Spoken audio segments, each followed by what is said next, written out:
possession. Got him! A no-hitter for Curacao. Strike three called. Nicaragua wins in comeback fashion. That ball is mashed. A three-run ding-dong. And a girl, Carson Meyer delivers. The girls got game.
Number 8, Jose Martinez Padilla.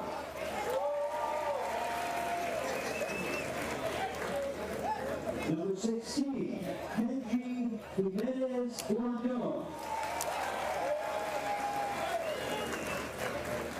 Number 9, Josué Mercado Carrion.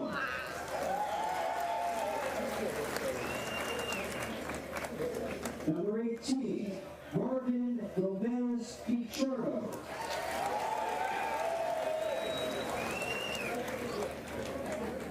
Number 10.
Of having the big leaguers here. You had Ozzie Albies in there with you for like an hour. What was that like? Oh, wow, that was very fun. Yeah, did you get some autographs? No, sadly, no. You were with him for an hour and you didn't get an autograph? I didn't have a pen. All right, we got to work on that. Tell me about the game today. Huge game against Nicaragua. How's the team feeling? The team is feeling very good. We're very excited, very pumped up. And I think we have a big chance. All right, there he is, Stephen Felix of Team Curacao. Guys, ready to go. Back to you. All right, so we get the pulse from Stephen Felix, but the power and the star has been Jandry Ryan. And it's all around. When you look in the field and you see Jandry Ryan, he stands out. And he's the guy that can beat you with his arm.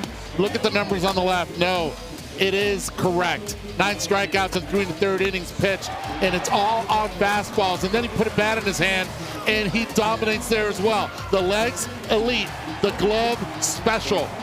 This kid cannot miss. You cannot take your eyes off of him. He stands out. He's one of one. He bats second, plays center for Curacao. Going up against Nicaragua, one of the games of the entire event next. If you wanna dance, take my hand, take my hand. Cancel all your plans, take a chance, take a chance.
The Little League Baseball World Series is presented by T-Mobile. The Little League World Series hits different with T-Mobile.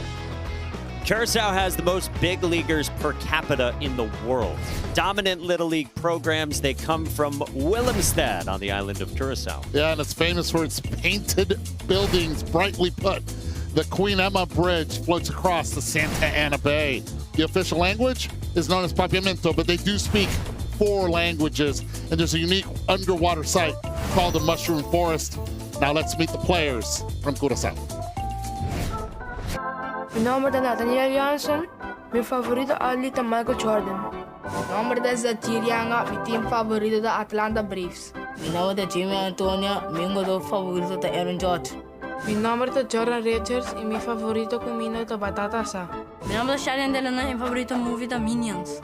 Mijn naam is Gianni Ryan. Mijn naam is Ronaldo Cunha. Mijn naam is Kishoon Falks. Mijn team favorito is Yankees. Mijn naam is Remy Antonio. Mijn favoriete dessert is cupcakes.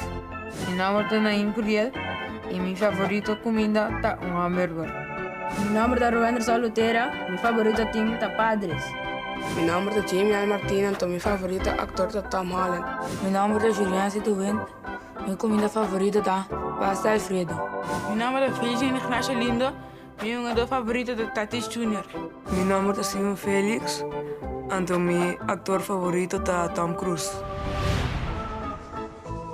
Paraiba Little League. So much success on the island, but this Little League trying to get somewhere they haven't been in a long time. With 13 players, 6 runs Friday against Japan, 1 run. That was enough Sunday against South Korea. Yeah, and they give you competitive at-bats.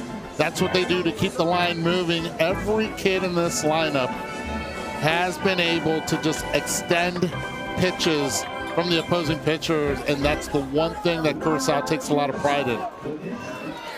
Moises Estrada gets the start for Nicaragua, not their ace from game 1, Clemente Sevilla. Yeah, but I've spoken to their managers, and the one thing that they did say, this is a very good arm with a lot of confidence on the bump. Yeah, he was 71 to 73 miles an hour when we've seen him pitch before with a pretty nasty curveball too. Yeah, loves to dance.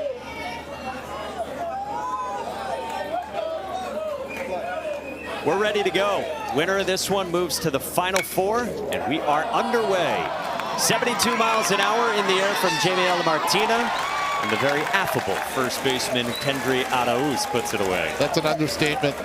Kendry, we went to visit them in the dugout, and he was the most vocal and the most sure person in that dugout. He was ready for this game. Get that smile, you get the first one out of the way too. They know the stakes of this one. And everyone knows the stakes of this hitter. Got a little bee flying around on the mound at Moises Estrada, who has to deal with Gianni Ryan, superstar that we spotlighted off the top. He might have the hardest exit velo just based on the eye test of any ball we've seen hit on this field in a week. You documented his pitching success, 3 1/3, 9 strikeouts among 11 batters faced. He's closed a couple of games, and then he had the big hit, the big double on Sunday against South Korea. Came around to score in what was a 1-0 win. He did it all early for them offensively, and his pitching, paired up with his teammates, held up.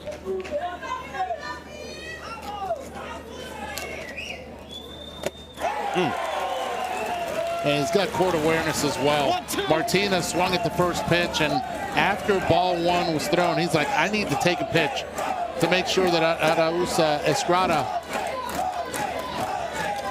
throws a couple more pitches.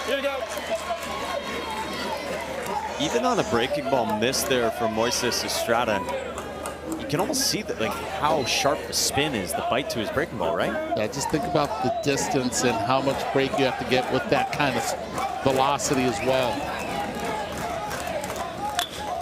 And laces that foul. Those are some quick hands. Quick hands through the zone. Now he sped him up. Inside breaking pitch stayed in.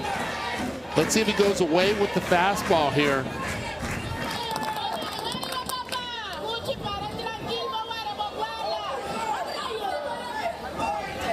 Curacao fans here about 2,100 miles from Willemstad to Williamsport. On the edge, strike 3 called. A paint piece. Beachfront property. Location, location, location. Throw him a breaking pitch first that he ends up pulling right at him, try to front door it, and then after, you come with this. Four-seamer right on the corner. Jandry Ryan going right back to the dugout with that pitch. Heck of a start for Moises Estrada. Deals strike 1 to the 3-hitter for Curacao, one of the twin brothers on this team, Remiel Antonia.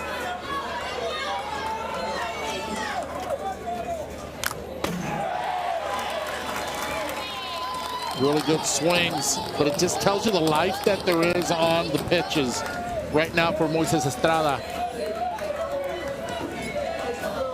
Saw Remiel's mother, Richetti. She had the AirPod in. She might be listening to the commentary of Eduardo Perez live. Or the radio broadcast. Estrada was more than halfway back to the dugout.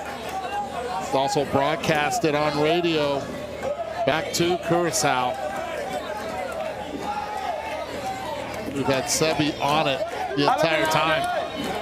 Yeah, we might have a little more cooked up later. Camera in the face there. 2-2 to Remiel Antonia. That's how you know it's big.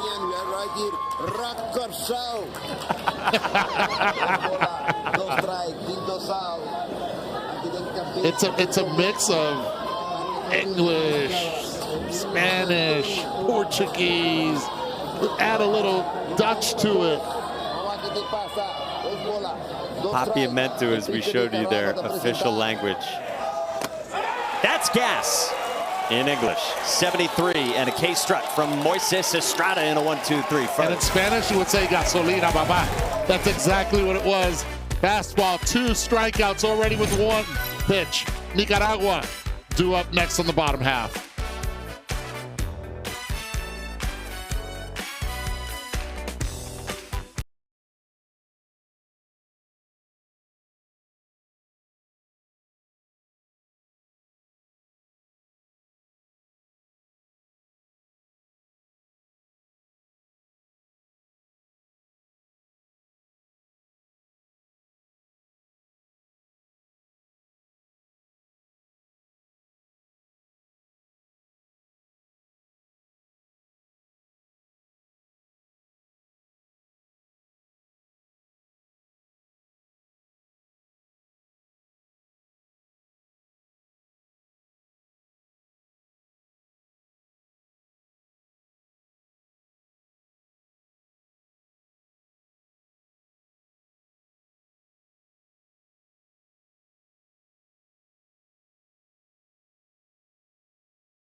Team, only the 4th team from Nicaragua to reach the Little League World Series. Here for the 2nd time in 5 years and trying to get somewhere they've never been before, the International Championship game. León is the 2nd largest city in Nicaragua. Cerro Negro is an active volcano that tourists hike up and slide down, and Lake Nicaragua is the largest freshwater lake in Central America. The national flower, Zaguanjoche, a beautiful flower. Let's meet the players. Mi nombre es Giovanni Noel Urro Chávez y mi jugador favorito es Jordan Álvarez. Mi nombre es Jonathan Orroz y mi banda favorita es The Kiss. Mi nombre es Sergio Lese Girón Fuente y mi comida favorita es el pollo con papa. Mi nombre es Justin Gabriel Martínez y mi jugador favorito es Messi. Mi nombre es Gonzalo Martínez, película favorita Los Rápidos y Furiosos. Mi nombre es Joguer Mercado y mi jugador favorito es Auron Josh. Mi nombre es Marvin Somarriba y mi mollo favorito es el de la risa. Mi nombre es Moisés Estrada y mi comida favorita son las alitas picantes. Mi nombre es Kenji Jiménez, mi equipo favorito es los Dodgers. Mi nombre es Marvin Gómez y mi jugador favorito es Juan Soto. Mi nombre es Kenny Ricardo Arau Roque y mi cantante favorito es Bad Bunny. Mi nombre es Clemente Isaías y mi postre favorito es el helado. León, Nicaragua coming up with this 12-player lineup. Yeah, and it's a lineup that has been balanced top to bottom. Every kid in the lineup, all 12, have been able to get on base. All 12 have scored at one time or another in the 3 games that they've played. It's a good lineup. It's a competitive lineup. But what a heck of a pitcher on the mound with Jamiel Martina. He uncoils with strike 1 to Jonathan Uros. What do you like about Jamiel Martina? First pitch, strike 1. Starts right down the middle, and then he makes you expand. And just watch the delivery. He'll change it up. He has so much confidence on the mound. The numbers do not lie. So good last week against Japan. So many strikes worked in and out, and a good breaking ball. And right now, he's already shown you 3 different deliveries. The normal one for the first pitch, and then he sped it up the second one, and he stalled the 3rd time up. And Nicaragua is a very patient lineup. The reason they got here is because they take a lot of pitches. They usually, the first time around, make you throw strikes.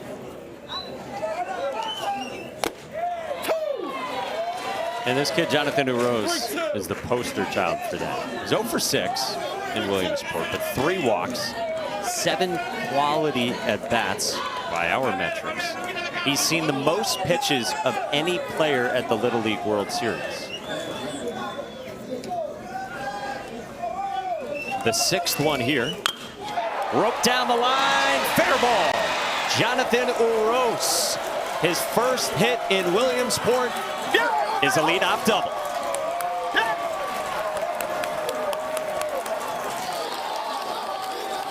Don't embarrass me on national TV and tell everyone that I haven't gotten a hit yet, because I'll turn on this 3-2 pitch and I'll put myself in scoring position.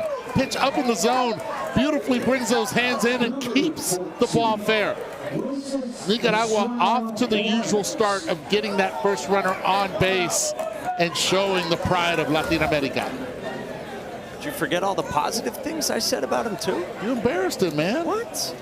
It's what have you said about me lately? My goodness. Oh, that ball was fair. Yeah, right on the line. I would not even try to challenge that one. And this is the problem. The perception is because the field slopes uphill from where you are on the bench, you think that that ball is foul, but it is clearly fair. Great call by the 3rd base umpire, Colin Campbell. Yeah, not even on the line. Inside of the line. Yeah. This should be a quick turnaround. If you're new to this, the Little League World Series, you get 2 challenges. If you're successful, you keep it. So Curacao will have 1 left. If we go extras, you get another. Umpires also, they can call for video replay on any play themselves, and maybe different from Major League Baseball if you're used to it. It's not like you have a guy back in the video room who's able to spin it back real quick before deciding if you're going to challenge. There's, of course, none of that. So Curaçao's manager makes the decision, and Riley Son Haisperta going to come up incorrect on this one. But maybe worthwhile with how low scoring some of these games have been, and with how high powered the pitching promises to be between this matchup. Fair ball. Yeah. So a leadoff double. I'm surprised they challenged on that one.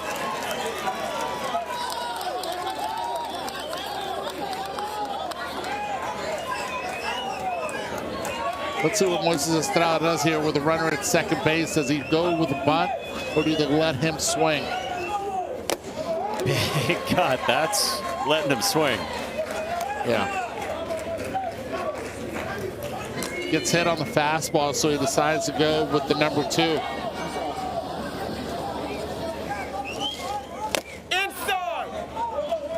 Moises Estrada is the player that all three of Nicaragua's coaches said was most likely to go pro. Said he's a leader with contagious energy. He's aggressive.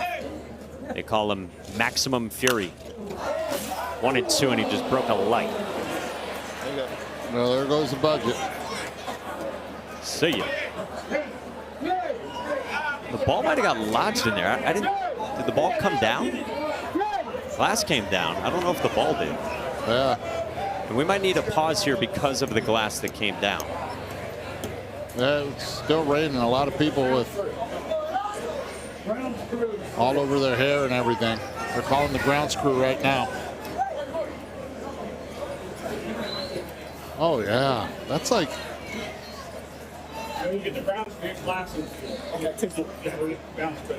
Is the ball just up there still? The ball's the new light bulb now. Hopefully everyone's all right. It's like the natural scene right there, wasn't it? Thankfully, it's a day game.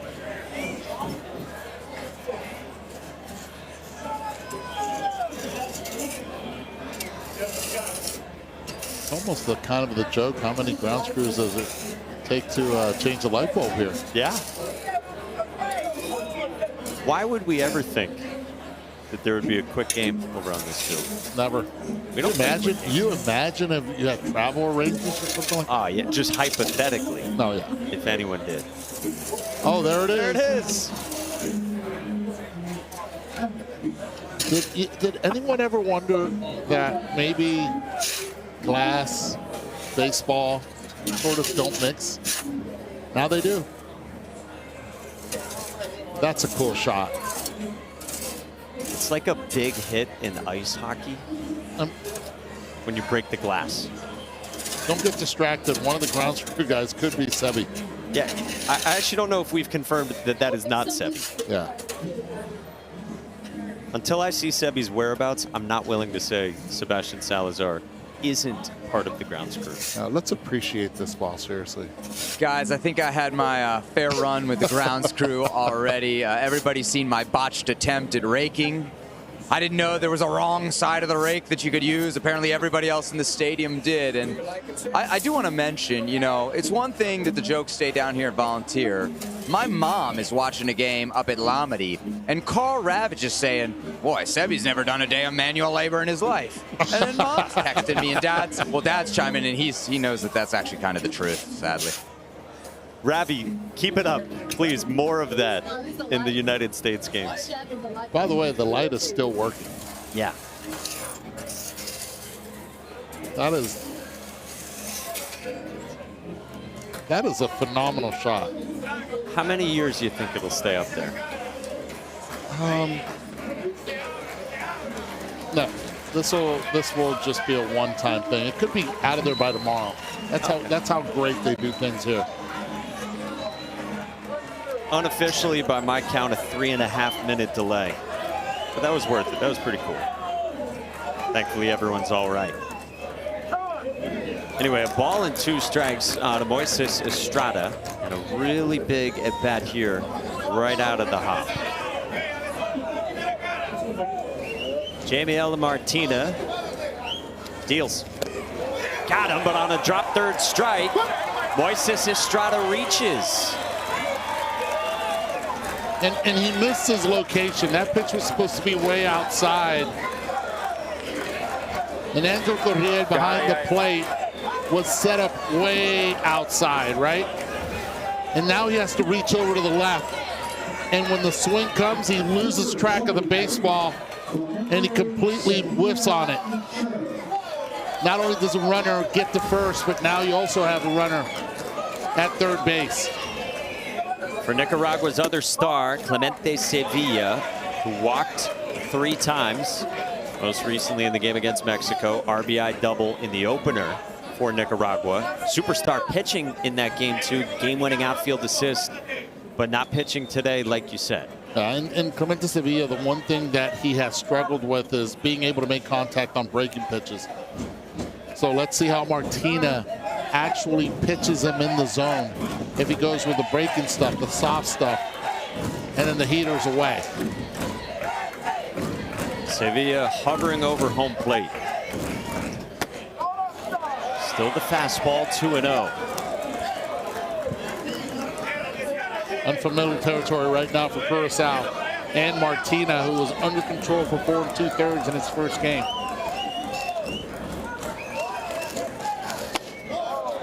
Three and 0.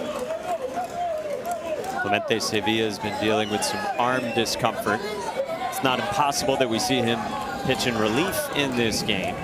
And of course, if you lose this game, you come back and play tomorrow, still with a chance to get to Saturday. Look good, just missed. 4-pitch walk, and Nicaragua has the bases loaded. Sevilla's 5th walk drawn in Williamsport. Now, the one thing that I've noticed different with Martina is he has not been able to locate the fastball like he did in game 1. Just missing a lot arm side, and when he wants to go away arm side, he's missed glove side. Just not a lot of balance. Genial, non sape directa para fora, genial. Não está com dicos ou não se pede dicos, vai pedir recta para fora e para ambos hoje. Ainda vai pedir curva para cá em segunda, recta para fora, cabo não se acerta logo a curva. Você está vendendo, vem tempo, você não vai cruzar nós. Recta para fora, mas pedir curva. Não poderá. Que vai pedir, é que ela pediu, genial. Tem como tirar curva hoje. Scouting report. Não, vou te dizer, não sabia, só tô genial. Vamos, It's all about the scouting report. Scouting report. He wanted him to throw the curveball, and Damiel did not want the curveball. He wanted the fastball. Throw it with conviction. A little disappointment right now and a little stress for Team Curacao. Curacao pitchers in 2 games had allowed 6 total base runners. 3 hits, 2 walks, a hit batter. Opponents were 3 for 39. Now they have the bases loaded to deal with. Infield in. Right here with the bases loaded, no outs. Kendry Arauz, the batter. And there is the breaking ball, but it's ball 1 to the very talkative, energetic first baseman and cleanup hitter. Jamiel Martinez's father, Marvin, a policeman watching. 1-1.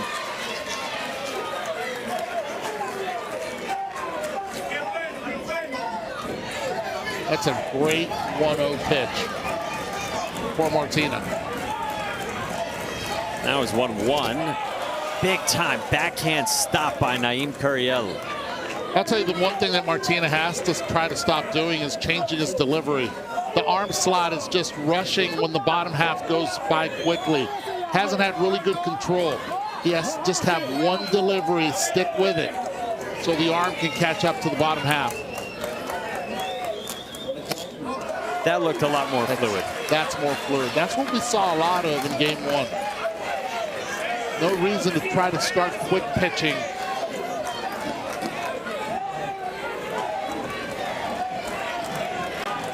Curaçao's ace in trouble. His 2-2. Swing and a miss. 1 down. He's had it 3 or 4 times when he went to visit Martina. He said, the curva, throw the curveball. Dad right there standing in the front. The last 2 pitches, this one right down the middle with a curveball. And then the other one takes a little bit more off. And the bender works. It's a great spin. Second strikeout of the inning. First out of the inning. Now Jose Martinez, Nicaragua's catcher, takes strike 1. First pitch breaking ball to Martinez. When you're in trouble, you go to it. The message was sent.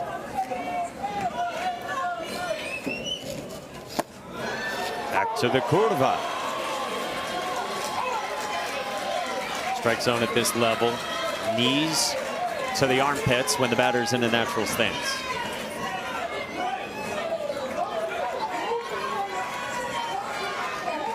You see a lot of the balls popping out of the mitt. And remember, a lot of these kids got new gloves, new mitts, new first base gloves as well here in the Little League World Series.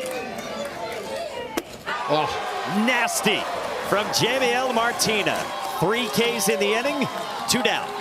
And when you're in trouble, trust your uncle, Uncle Charlie. Great pitch, knees buckle. Once that happens, got nowhere to go as a hitter. Bases loaded, started with no outs. And right now, we're 1 out away from getting out of this mess with the bases loaded. Saw some relief from Jamiel Martina, but not out of the woods yet. A 6-hitter for Nicaragua, Kenny Jimenez. Went hurry up there and missed I don't like it. I don't like when he does that. He has yet to be able to land a pitch for a strike when he tries to hurry it all up. Wonder if Naim Curiel is going to say just that. The thing is, he went fastball as well. He's been landing the curveball. Stick with it. Spin him if you got it. That's the beauty of being a 12-year-old.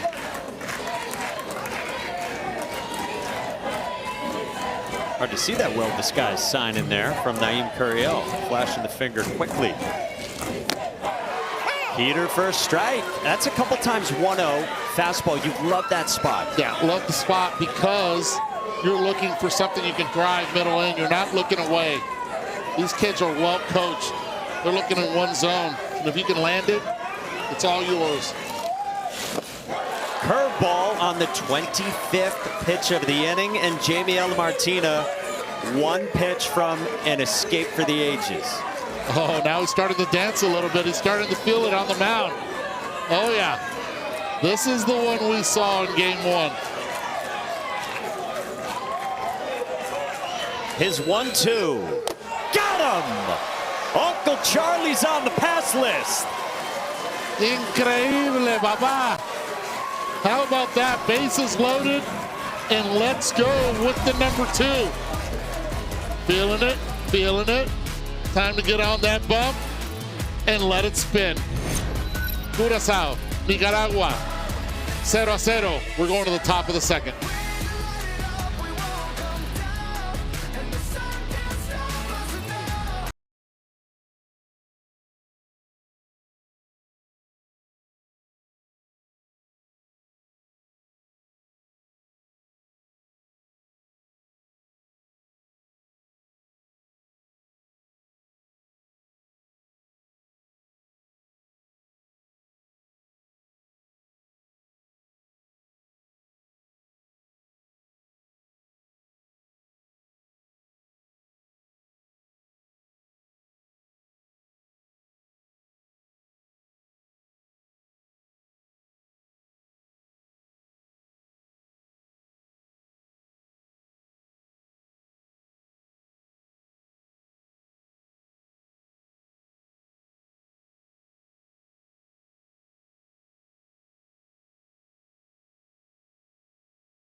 They arrive from different countries, different cultures, different corners of the world.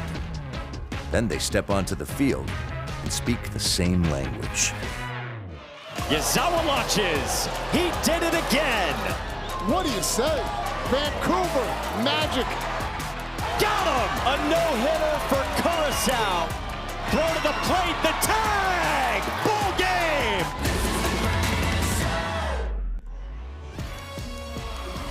Ten teams from outside the U.S. came here to Central Pennsylvania. 4 of them left. This game going on right now. Winner heads straight to Saturday. Underdog Canada, North America's team here, going up against Japan later today. How about that story, huh? They've had a lot of ice cream, I'll tell you that. Strike one, Moises Estrada to Vivian Ignacio Lindo. Yeah, the Canada manager had promised his team ice cream. That fits for 12-year-olds. if they scored 4 runs against Australia. They did that. Then Todd Frazier promised them ice cream if they won their next game. 2 toppings too, no? Yeah, because they did that, and then there just wasn't necessarily a time to pay up on that, on the ice cream. And so Todd said, okay, you win again yesterday, we'll go double toppings. They won yesterday. Really impressed. Really impressed with what Team Canada has been able to do, especially against a team. They were huge underdogs yesterday against South Korea. And the only people that were believing in them were in that dugout. Even the parents after the game were like, can you believe this happened? Yeah, we talked to one of their stars' fathers after the game, and they needed the heart monitor on them still. So Canada against Japan later today, 5 o'clock Eastern, right here on ESPN. Winner of that one gets the loser of this one. Double elimination format here. 1-2. Inside. You know, it makes me think, after the broken glass, the foul ball of the light, it seemed like that time, the 3.5 minutes that we waited for them to be able to clean out the glass, helped, and the lights are off now, it sort of helped Martina regroup. Be able to slow everything down a little bit.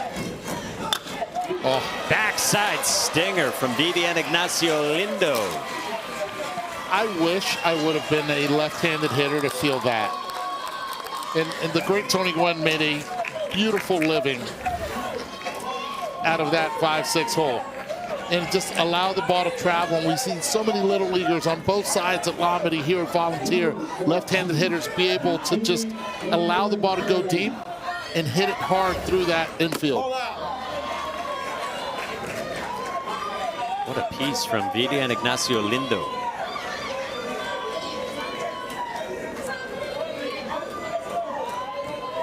Now Naeem Curiel. Favorite athlete Xander Bogaerts, who's from Aruba, right near Curacao in the ABC Islands, as they're known. Aruba's been the representative out of the Caribbean the last couple of years. Curacao, a few years of an absence. Now they come back. As you've seen, they've had Curacao on their chest this year. Did a mound visit here after a 2-0 start against Curiel from Nicaragua's manager, Jose Rodriguez.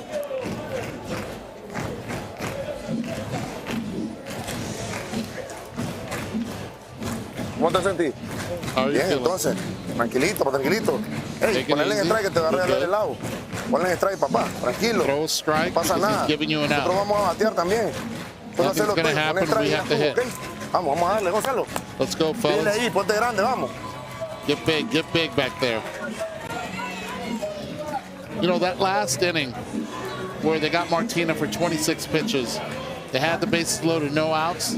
Emotionally, that's a huge downer, and you need to be able to try to get that first out of the next half inning, and they weren't able to. And you can see the body language right now, a little frustration from Nicaragua.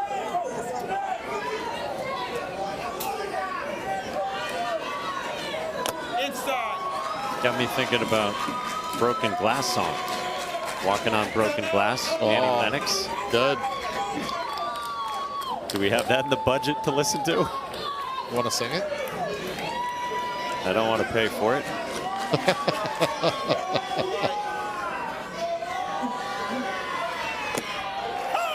That's a strike to a dancing Curiel.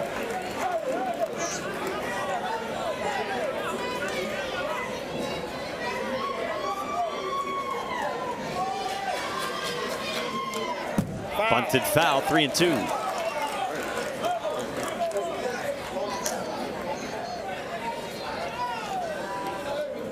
If we're singing, we're leaving. Then you'll make it on time.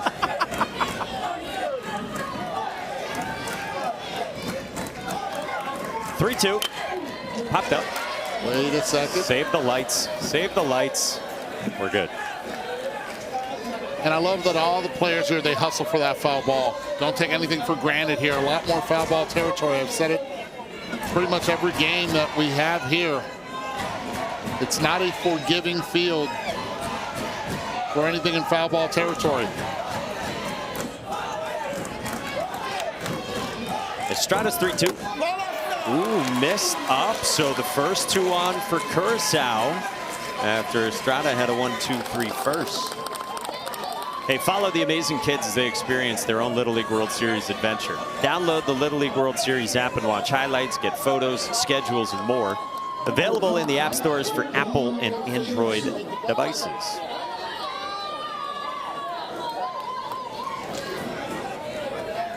Nathaniel Janssen, second baseman, takes strike one. This Little League, Paribas Little League, making its 5th appearance at the Little League World Series, but their first since 2016. This Little League trying to reach the International Championship game for the 3rd time. Haven't been since 2002. Curacao is a country here for the 16th time. On the ground sharply, and it caroms away from Sergio Giron. Ignacio Lindo got a stop sign at 3rd. Base is loaded for Curacao. That's a respect stop right there, because we all know the arm of Clemente Sevilla and how the game ended for Nicaragua in game 1. It's a hard hit ball, just eats him up. And as soon as you see that big man in right field come in, the respect of the arm, you hold him up with no outs. Now we find Curacao in the same spot that Nicaragua was in the bottom half of the first inning. Bases loaded, no outs. For first of all, good morning. Stephen Felix, who's been a joy to listen to with Sebastian. Well-mannered, well-spoken, so much respect for anyone speaking in a second or third language. What a take to start against Moises Estrada. Moises Estrada not happy with some of the calls right now, and he's getting very emotional. On the bump, you've already taken a visit, so he's on his own right now. 2-0. Yeah, he wants a different ball. He's trying to settle himself down, talking to himself right now.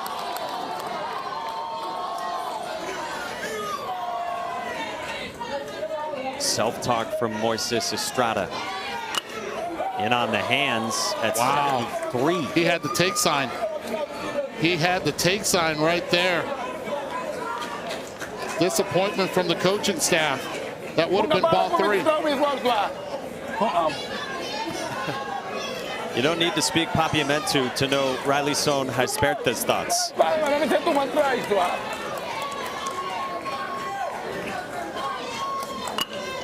That's fouled away. 2-2 now. Remember that last 3-0 pitch. I mean 2-0 pitch. That would have been 3-0. Now allows Moises Estrada back into it with 2 fastballs to even up the count of 2.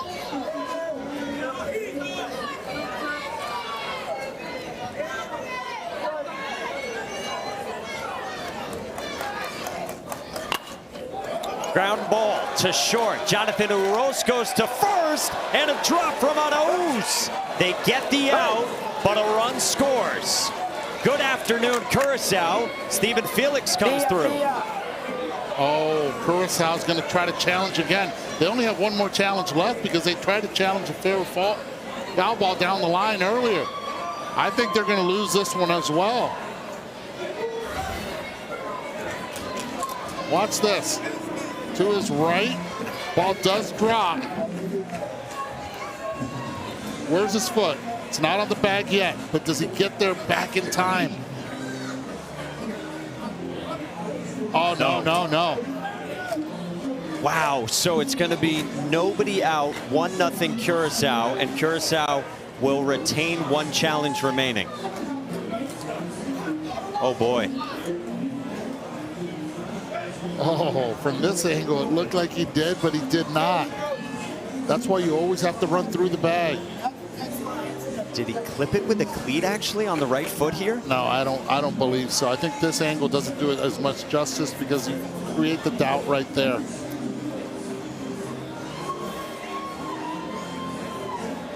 I don't think he did. And that's their only argument, Nicaragua's. Does he clip it with a cleat before the base runner Felix's right foot lands on the orange bag? Try the other angle.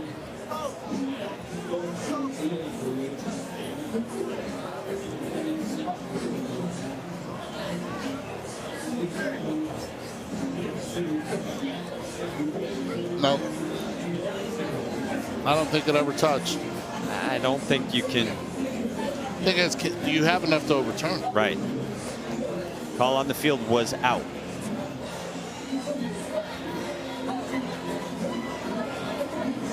Either way, it's going to be 1-0. The only question is second and third, 1 out, or bases loaded, no outs. And you can't blame the glove because that's an old school glove right there. And it happened on the throw. Urroz at shortstop was thinking, do I go home? And then he did not clear and even out the body to be able to throw it to first. So it sailed on him a little bit, but it's still a play that should have been made by Arauz at first base.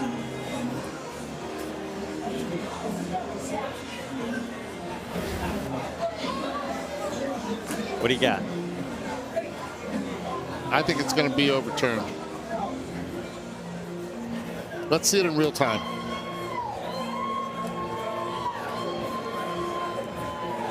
Tell me, because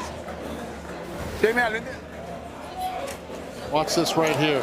The clearing, he looks home and then squares up, throws across his body.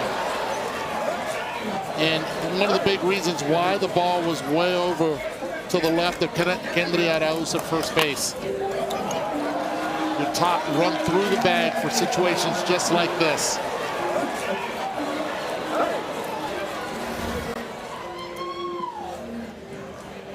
Give a lot of credit too to the first base coach, Ramses Yamarika.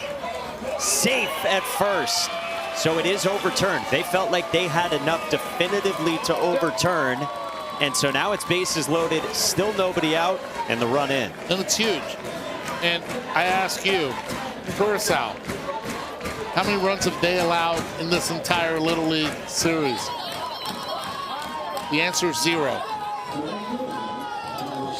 They're stingy when it comes to defense. They know how to play with a lead, and now they have it. Play. So the Team Mexico fans have joined the Curacao section as Jamiel Antonia bats. That's why I love Little League. I mean, the turnaround, this bottom half of the first inning, you thought Nicaragua was going to run away with this. And now it's Curacao's turn. In a game that has had 2 hits, 6 outs in 40 minutes, and yet drama everywhere.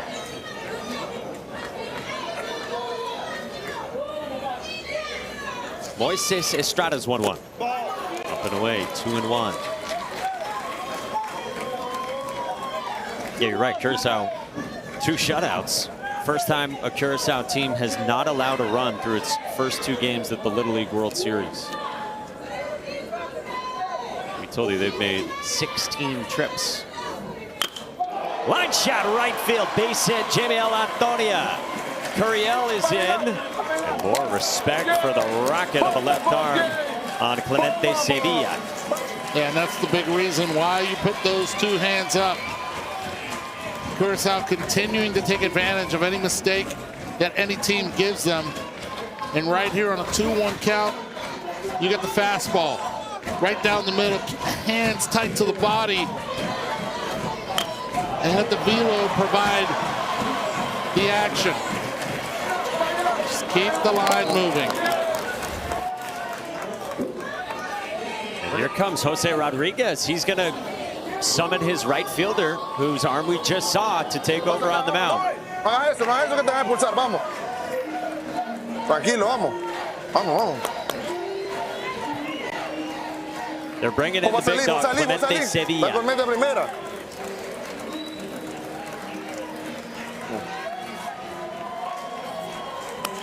Marvin, no pasa I don't nada. think so. Nosotros tenemos mañana. ¿Dónde está la bola?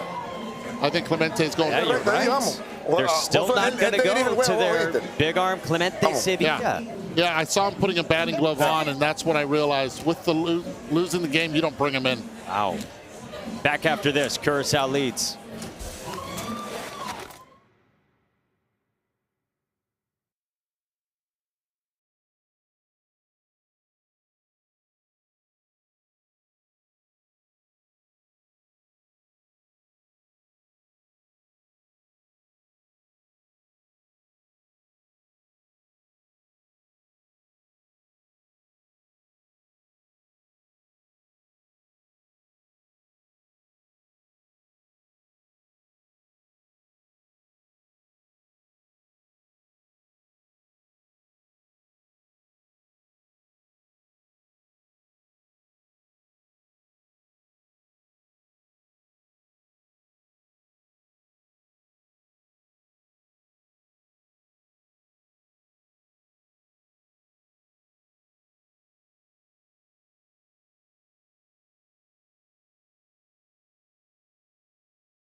to the Little League Baseball World Series, presented by T-Mobile.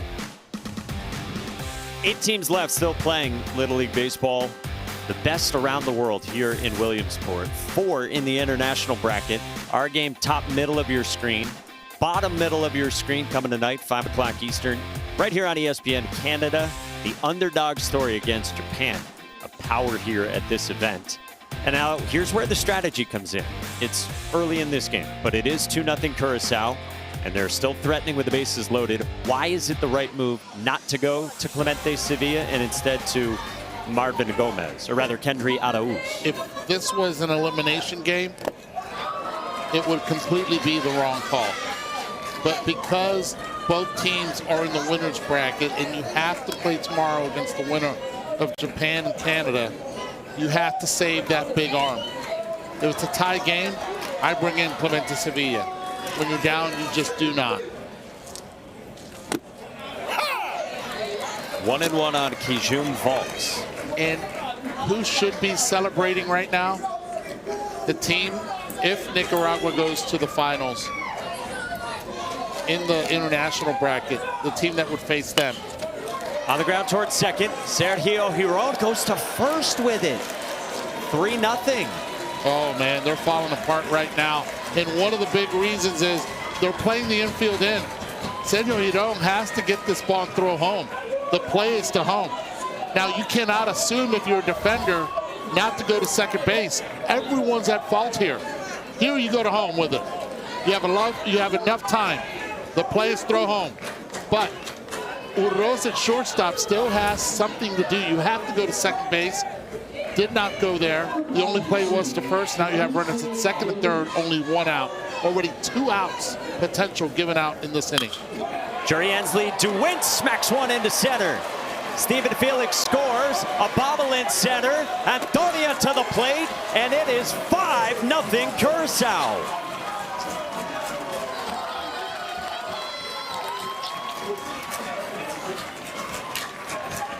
These kids are like sharks. They continue to just not give in. Curacao coming right back. Pitch right down the middle. They hold him at third, and as soon as they see the bobble, because he brought his head up and didn't see the ball into the glove, they take advantage. It's Moises Estrada in center, who had been the starting pitcher, moved out to center. You mentioned was navigating the understandable emotions within this inning. Yes, he did! And now on a bunt bid, this caroms away, no foul, so the runner moves up 60 feet. We got a lot going on here.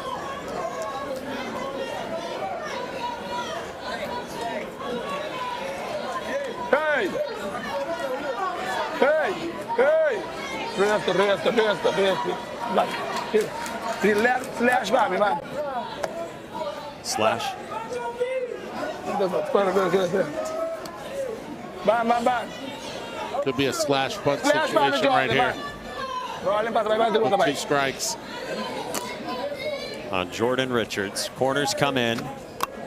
Slash check swing. Foul. Here you go. Doesn't qualify as a bunt on 2 strikes. How do you know he did not tell him to do all of that? We got a lot happening here, Eduardo.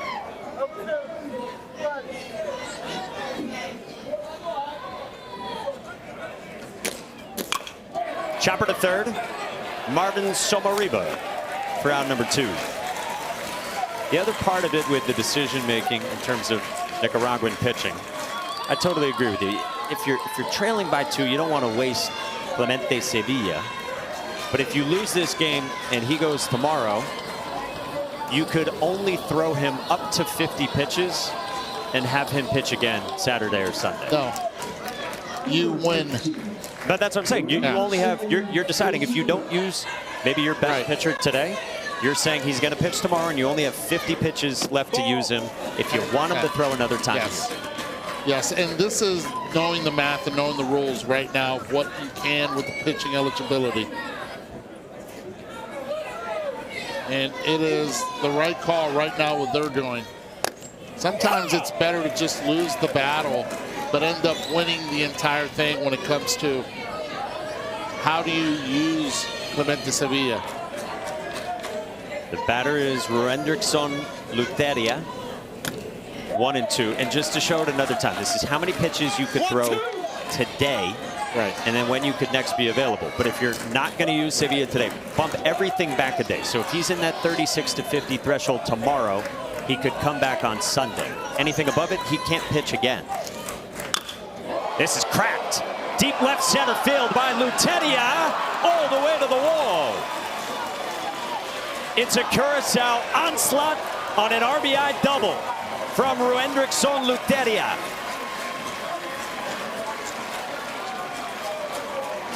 Hold on now. They're hiding him in the 12 spot. Watch the swing, and then he trips out of the box, and that's why it was so close at second base. This is his first hit. And unbelievable, just barrels it. Keeps his bearings. Boy, is it good to be young. Ball. Great read by Luteria. Bom, bebida do dia, Bobby.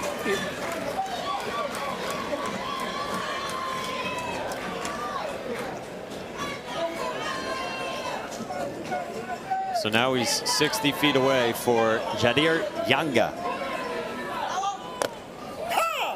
That's a strike to Curaçao's shortstop. One thing Curaçao has to do, and every team has done a great job of it, with 2 outs, the runner at third has to anticipate anything in the dirt.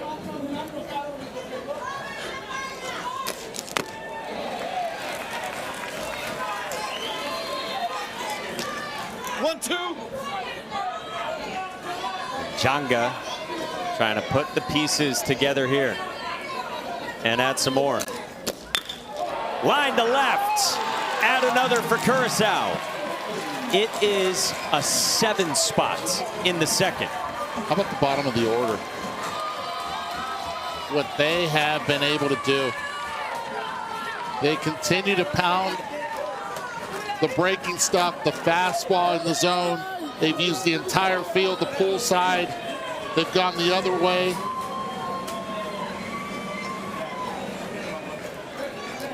They have turned the narrative in a hurry here in the second inning. That's incredible. They had scored 7 runs in 2 games. They've scored 7 runs in a span of 10 batters. This is the 11th man to the plate this inning. They have 5 hits in the second. This is already the leadoff man, Jamiel Martina.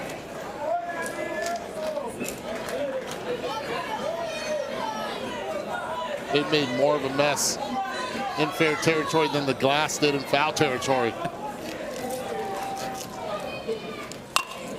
Line to left field, base hit, Jamiel Martina. They're going to be breaking light bulbs everywhere if they hang on and win this.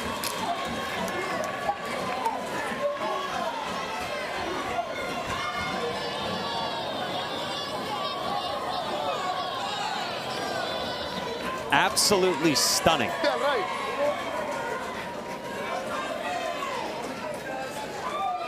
If you're just joining us, this Nicaragua team 3-0 here. One of the powers. Yes, it has taken late game drama, but the most wins of any team in the international bracket. And with the talent to back that up. And now they're going to make another move. Down by 7 in the second. It's interesting because Clemente Sevilla, first base, wanted to take the bump. He doesn't understand the rules. Stunning in Williamsport.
incredible from Curacao. They have put up a 7 spot in the second inning. This game that we hyped up, rightly so, as the heavyweights in the international bracket.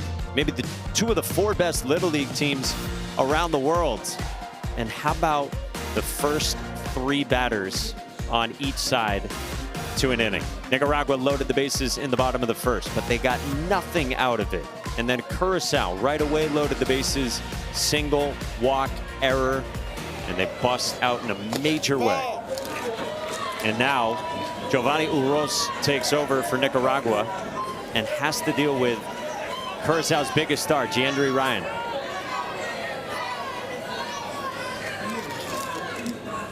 Ball. 2-0 from Giovanni, who we've seen record saves in both of Nicaragua's comeback wins this tournament against Panama and Mexico.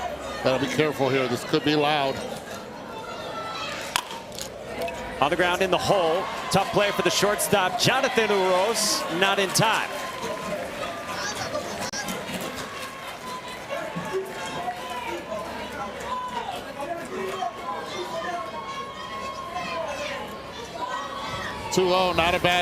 Not a bad outcome right there for Uros. Really didn't have a play. The only play you could have had was the third, but because Marvin was off the bag going towards the ball, no one there. Third, nice attempt. Now to the 3-hitter, Ramiel Antonia. Ball 1 to start. Curacao had 10 hits total its first 2 games. They have 7 here in this inning alone in their 3rd game.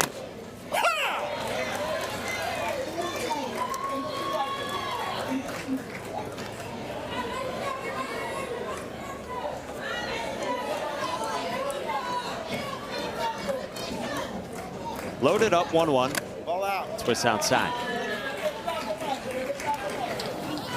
It's hard to bat around in a 13-batter lineup.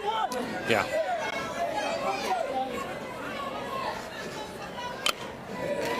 Tell you what, it's sneaky. That pretty good arm for such a small kid on the mound. Throws a little bit across the body. Get a little rosin there as well. This kid's been a ton of fun to watch. Worked around traffic in those outings we mentioned against Panama and Mexico. Did we almost get one? Did you almost get another, I should say? There we go. I like that better. Still looking for my first one here, volunteer. Send one our way. 2-2. Roped. Deep left center field. Way back and off the wall. Ryan to the plate. The throw from Uros, not in time. It is the rare 3-run single for Curacao. And he's being asked why is he not at second base. But Curacao has put it on. 10 runs in the top half of the second inning. And there really has not been any cheap hits. Breaking ball, keeps his head down, stays balanced. He thinks the ball's gone. He thinks it's gone. He flips it. Puts it to a deep part of the ballpark. Finds himself just at first base. Ball outside. The 50th pitch of this half inning is outside to start.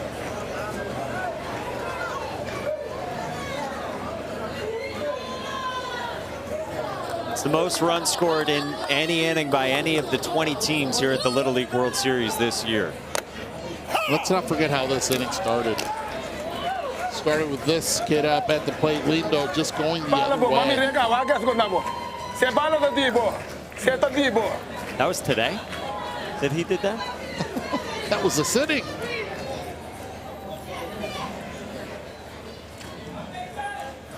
Ball.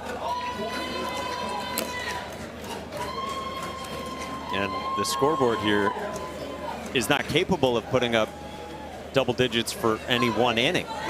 Well, Now we know what we can work on for next year. Do you have any interest in replacing the light bulb here during the game? I'm going to blame the light bulb on all this right here. Look at the ball, though. Strike 3 called. An inning for the ages is over. 10 runs for Curacao in the top of the second. And everybody is loving it on the Curacao side. From the coaches to the radio. Oh, I want to hear those calls. 10-0 Curacao.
Partner of the Little League World Series. Coach Smarter, Connect Live, replay the action on Game Changer. The #1 youth sports app. Live the game like never before. Let's check in with Sebastian Salazar. Mike, you guys mentioned earlier in the broadcast Eduardo Guido and Matias Martinez, two big parts of this Nicaragua team who aren't here. We also told you no parents from Nicaragua able to travel to Williamsport, which means everybody is following along back home. Eduardo and a huge crew of parents are gathered back in León watching today's game. There they are. I spoke with today's starting pitcher, Moises Estrada, and he told me it was really hard on this group when they found out that Eduardo and Matias wouldn't be able to make the trip. Moises describing the duo as great players, but beyond that, brothers. Remember, a lot of these kids have been playing together since they were like 7 or 8. And I know the score's kind of lopsided now, but if you think about the run that this team has been on, it seems like that sadness kind of turned into motivation. Moises, who, by the way, has both of his teammates' names written on the inside of his hat, told me that this team, van a dar todo. They're going to give their all, yes, for their country, but specifically for Eduardo and Matias back home. It's just beautiful to keep those guys so close in your thoughts when you wish your teammates were here with you, of course, on a journey many months in the making. They clinched their spot a little over a month ago in Guatemala. They went 7-0 in the Latin America region tournament. And pre-game today, holding the jerseys that would have been worn by their two teammates here, Eduardo Guido and Matias Martinez. It's a very united team. Look, not the start that they wanted in this game. By the way, scoreboard, how about that? 10 runs up there now in the second. They fixed it. Ball outside. 3-2. The other thing about this is, yes, that was a 10-run inning. Yes, it is 10-0. You lose this, you come back tomorrow. Yeah. Maybe with your ace on the mound. Strike 3 called. Jamiel Martinez strikes out Joshua Mercado. Hey, find Little League on Facebook, X, Instagram, YouTube, and TikTok at the official handles @Little League And don't forget to use the hashtag LLWS.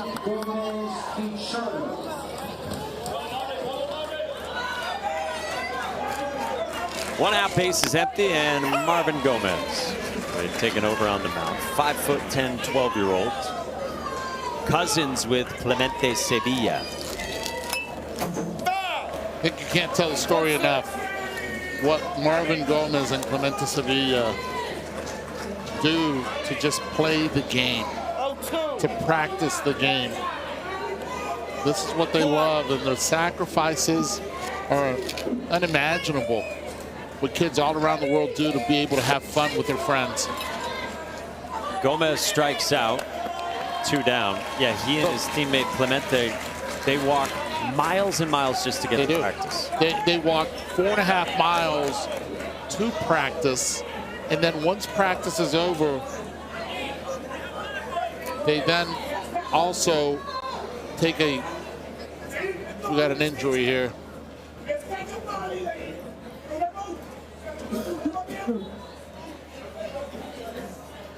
Well, let me finish up on the story then. So then they take a motorcycle 2 miles and they walk the other 2.5 miles back home.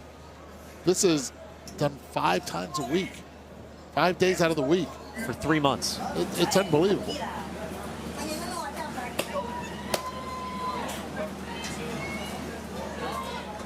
Yeah, the catcher, Naim Curiel. Let's just say he took the baseball in a spot you wouldn't wish to take the baseball in. Yeah. Take a little bit. But yeah, the story is incredible. Yeah. And I agree, can't be told too much. In total, 4.5 miles just to practice.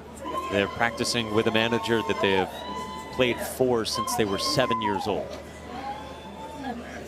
You know what's interesting when that, and it happens to every ball player, it's a rite of passage at any level. With me, I used to always forget English. I went straight to Spanish at the default whenever I get hit. You know, even a foul ball in the shin, whatever it may be, you forget one language knowing 2. They know 4. They still got 3 other ones. What's their default? Is it Papiamento? Is it? I've had that happen to me too before. I was in Paris. I almost got hit by a bicyclist. I apologized in Spanish. I said, "Lo siento," in Paris. I short-circuited. Marvin Somariba down 0-2 against Jamiel Martina, and you start thinking about, okay, 10-run lead. How long is Jamiel Martina going to be in this game? If you run him up to 50 pitches, you could still have him available for your next game, which if you win this, it's Saturday. So you could run him up to 50 pitches, no game scheduled for Friday. Yeah, I think that's what they're going to do. They're going to look at it. They're hoping now that their offense continues to add pressure in the top half of the 3rd inning.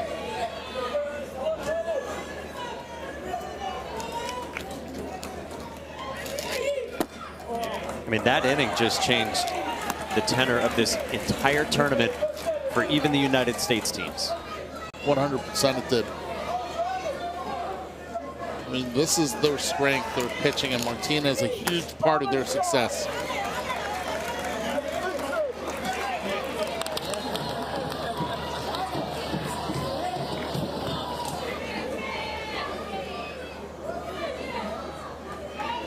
So Somariba's mother, the only parent here. And that one just misses. So Somariba gets aboard with a 2-out walk, and it breaks up a string of 5 straight strikeouts for Jamiel Martina. Let's check him with Sebastian.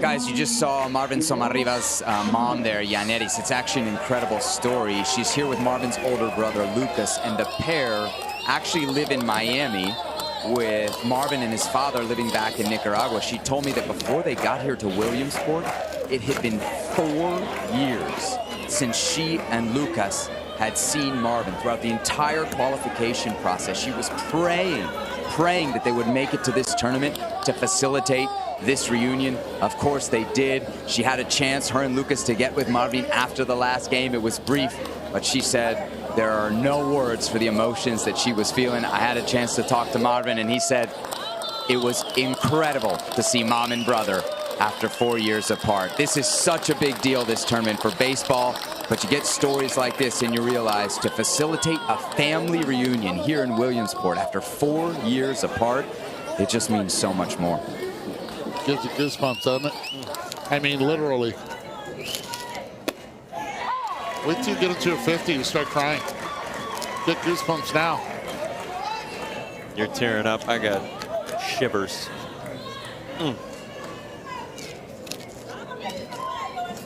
1-1 on Giovanni Uros. 1-2. Think about that. Marvin Somariba, who just walked 4 years without seeing mom or big brother. Because of this tournament and his team's success, got to be reunited. 100%. It's the fans, it's the families, the stories, the people.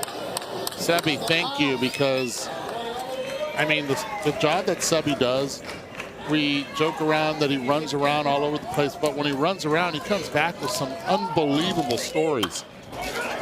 He's irreplaceable. To third, handled nicely by Ruendrickson Luderia. For third two, it is all Curacao.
O retorno para short, Young Atine, largo para a primeira, 6-3, 63, joga para a primeira, olho para 3, Corção Tacana! Corção Tacana! Para nada! Que partido, man! Que partido! Oh, oh.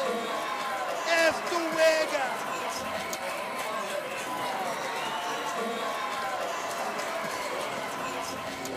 Welcome back to the Little League World Series on ESPN. What a call from the crew from Rakarsu 88 FM as Curacao beat Korea back on Sunday. Shout out to our guys Gino Valerian and JT. Everything sounds so good in Papiamento. Those are the two guys on the call, but they are far from the only ones covering this team. It's hard to overstate just how big a deal this is back home. This Pariba Little League squad is getting front page treatment across multiple newspapers, and one of the coaches, Gershwin Meyer, told me that this morning he had multiple interviews with some of the radio stations back home. So these boys and this run right now is the #1 story on the island. Mike, you're a big deal in Curacao.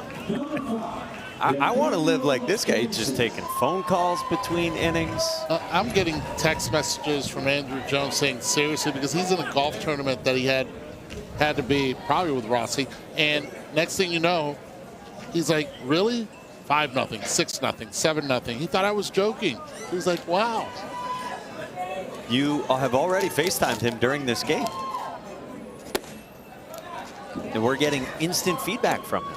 Instant feedback from the Hall of Famer. By the way, how about the fact that they have like sound effects in game that they play? It was like, it's so good. Pretty good. You do that again? No, I don't wish to. Like to save everyone's eardrums. Naheem Kuriel flew out to center. Nathaniel Janssen reached down in air and scored in the second, but he stung it hard. And it's so cool to see the reach of this game. And it's just another reason why we love the Little League World Series, the stories that Sebastian is able to run down. And the reach of this game in this event. You ever done play-by-play? Yes. Spanish. Did you like it? I thought when I went to college, that's what I thought I was going to be doing. Really? I like this better. Number 5, grande del Lomba. E battedor di Corsau con Nathaniel Janssen e segunda base, strike cantar. Conteo Tapareo, 2 bola, 2 strike. Pa pitcher e bateador. Corsau contra Nicaragua. E sunco gana também final internacional. Dura batata machora, data que bom. E tiro largo para primeira da pique 16-3, 63. Sharp para primeira, out number. And that's what I love about it. It's very similar to Spanish, where it's por la vía de la 63. You know, through the, you could say the 6-3, right? 6-3 shortstop, 6 the first baseman, 3. They use the numbers as the breakdown on the play. Instead of saying ground ball to shortstop, throws over to first. It's ground ball. 63, you're out. So good to listen to. Stephen Felix takes the 0-1 up and away from Giovanni Uros. 10-0, folks. A game between 2 unbeaten teams. Nearly a 5-3. Nearly a 5-3. You know what? If it is a ground ball, I would love to hear the English, the Spanish version in English from you. From me. From you. Okay. It's a challenge. How would you rate my Spanish comprehension? Comprehension, good. 1 out of 10. 1 out of 10. Comprehension, you're at 8. Whoa. 8. Really impressed while I was having a conversation with Nicaragua. Fouled back. How about but. And there is a but. The rolling of the R's, no bueno. It's negative.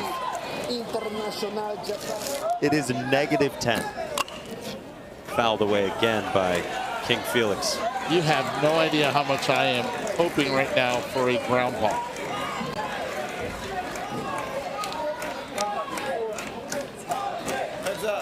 I want to hear the call. Okay. But I really do love King Felix at the plate.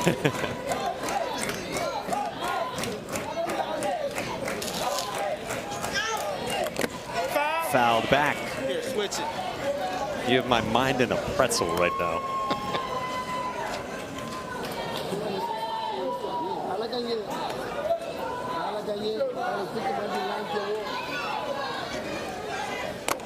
Swing and a miss.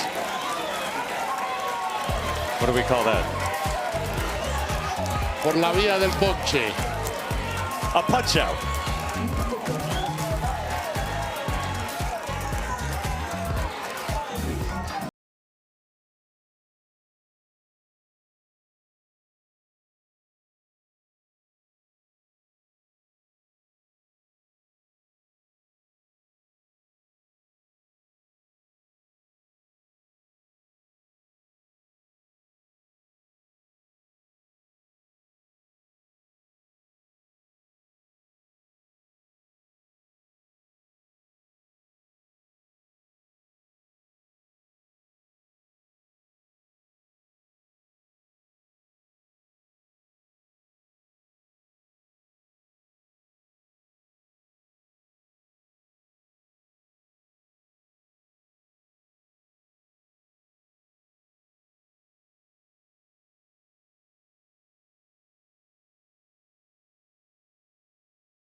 Welcome back to the Little League Baseball World Series presented by T-Mobile.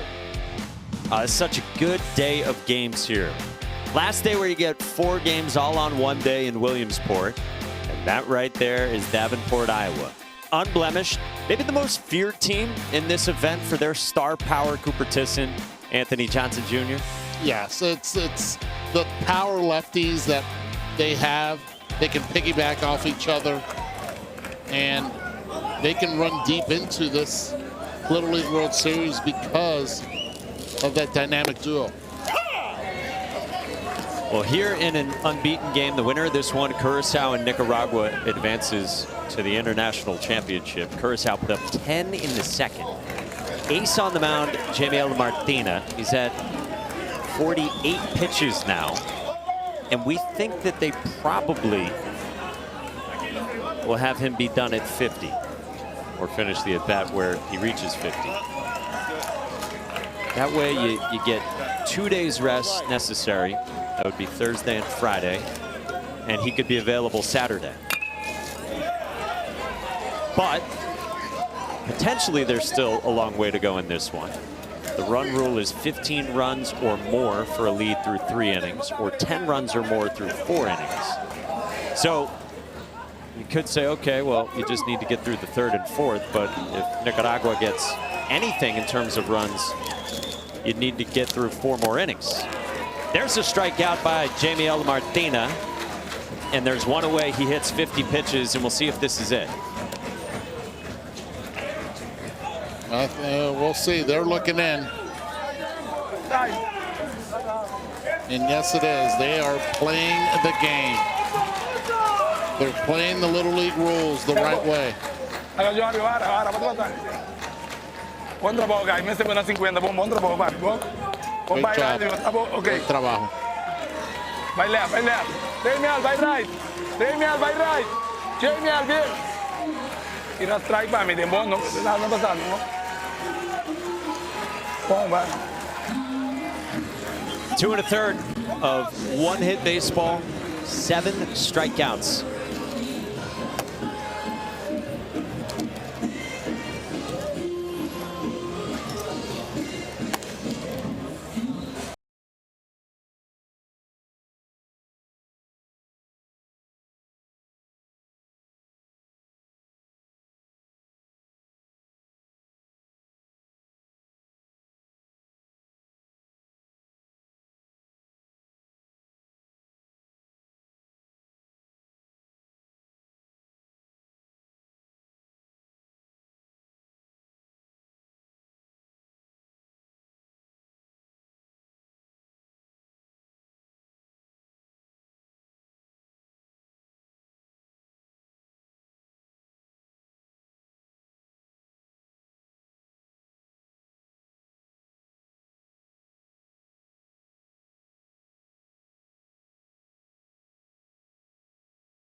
Goes international for week 0. Saturday on ESPN, North Carolina and TCU meet in Dublin at noon Eastern.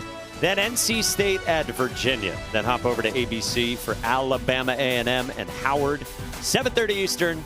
All 3 games also available on the ESPN app. Jamiel Martina, 7 strikeouts. He had 4 in the first. Establishing the first pitch strike.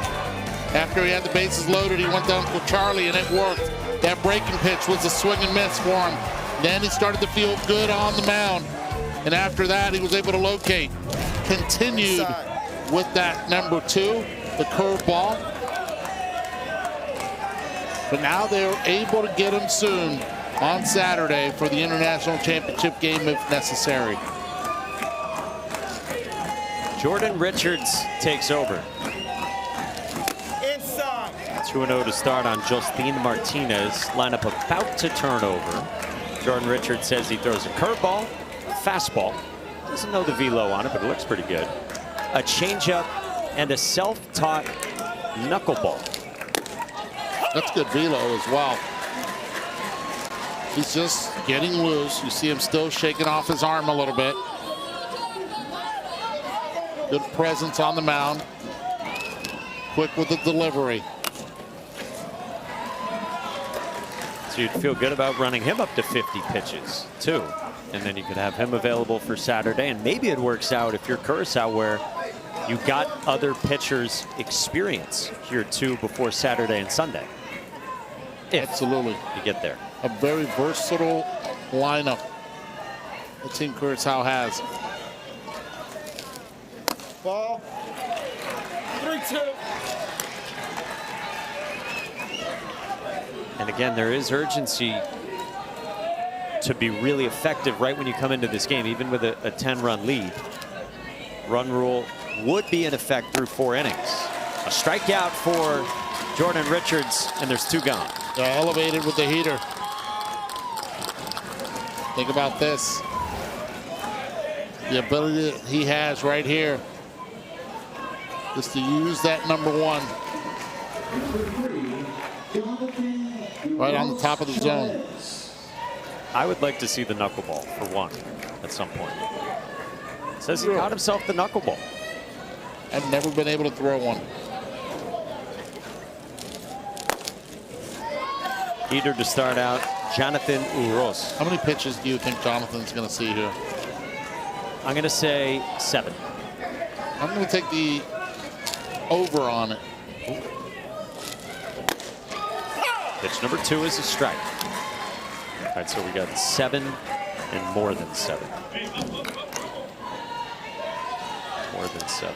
Fence straddling. Sorry, just writing notes. Such a patient hitter. Not worried about swinging with 2 strikes. Last time it was a 3-2 double that he turned on it. Down the line and left. Pitch number 4. Inside. Helps our case. 2-2. If you're wondering why we think a lot of pitches, reasonable to ask that. Jonathan Uros entering yesterday had seen the most pitches of anyone at this event. Outside. So we need a foul. We need a foul ball. A foul ball or 2. Give me a foul ball. Come on, Johnny, hang in there, kid. Pitch number 6. Line shot, center field, base hit. He proves us wrong in the most beautiful way. Mickey. I'm telling you, the last time up you had said, well, he had got an on base, but he was 0 for, and he did not like that. Works the count to 3-2. This is a great leadoff hitter. That's a ball skill. Check. You know what the best part about it is? He gets to put that on. Oh, man, he looks baller. There's no bigger advocate in sports for the oven mitt than Chris Burke, our colleague. 0-1 on Moises Estrada. The only thing I don't really like about it is look how long that right arm in reach is now compared to the left. It's almost like a Philly Fanatic type look there. Up the middle, at short, Yanga to the bag, inning over. Yeah, there's like fur on that oven mitt. Yeah.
By T-Mobile.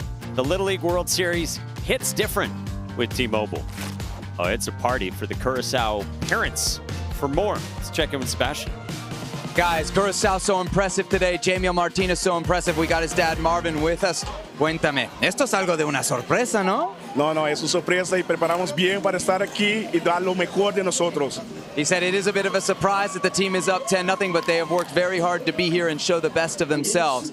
Now, in our pre-tournament survey, we asked some of the players, where do they get their personality from? Tu hijo dice que saca su personalidad de su mamá y su papá y que también su baile de eso, ¿es verdad? Correcto, a él le gusta, le fascina bailar y es un chico alegre, le fascina el ambiente.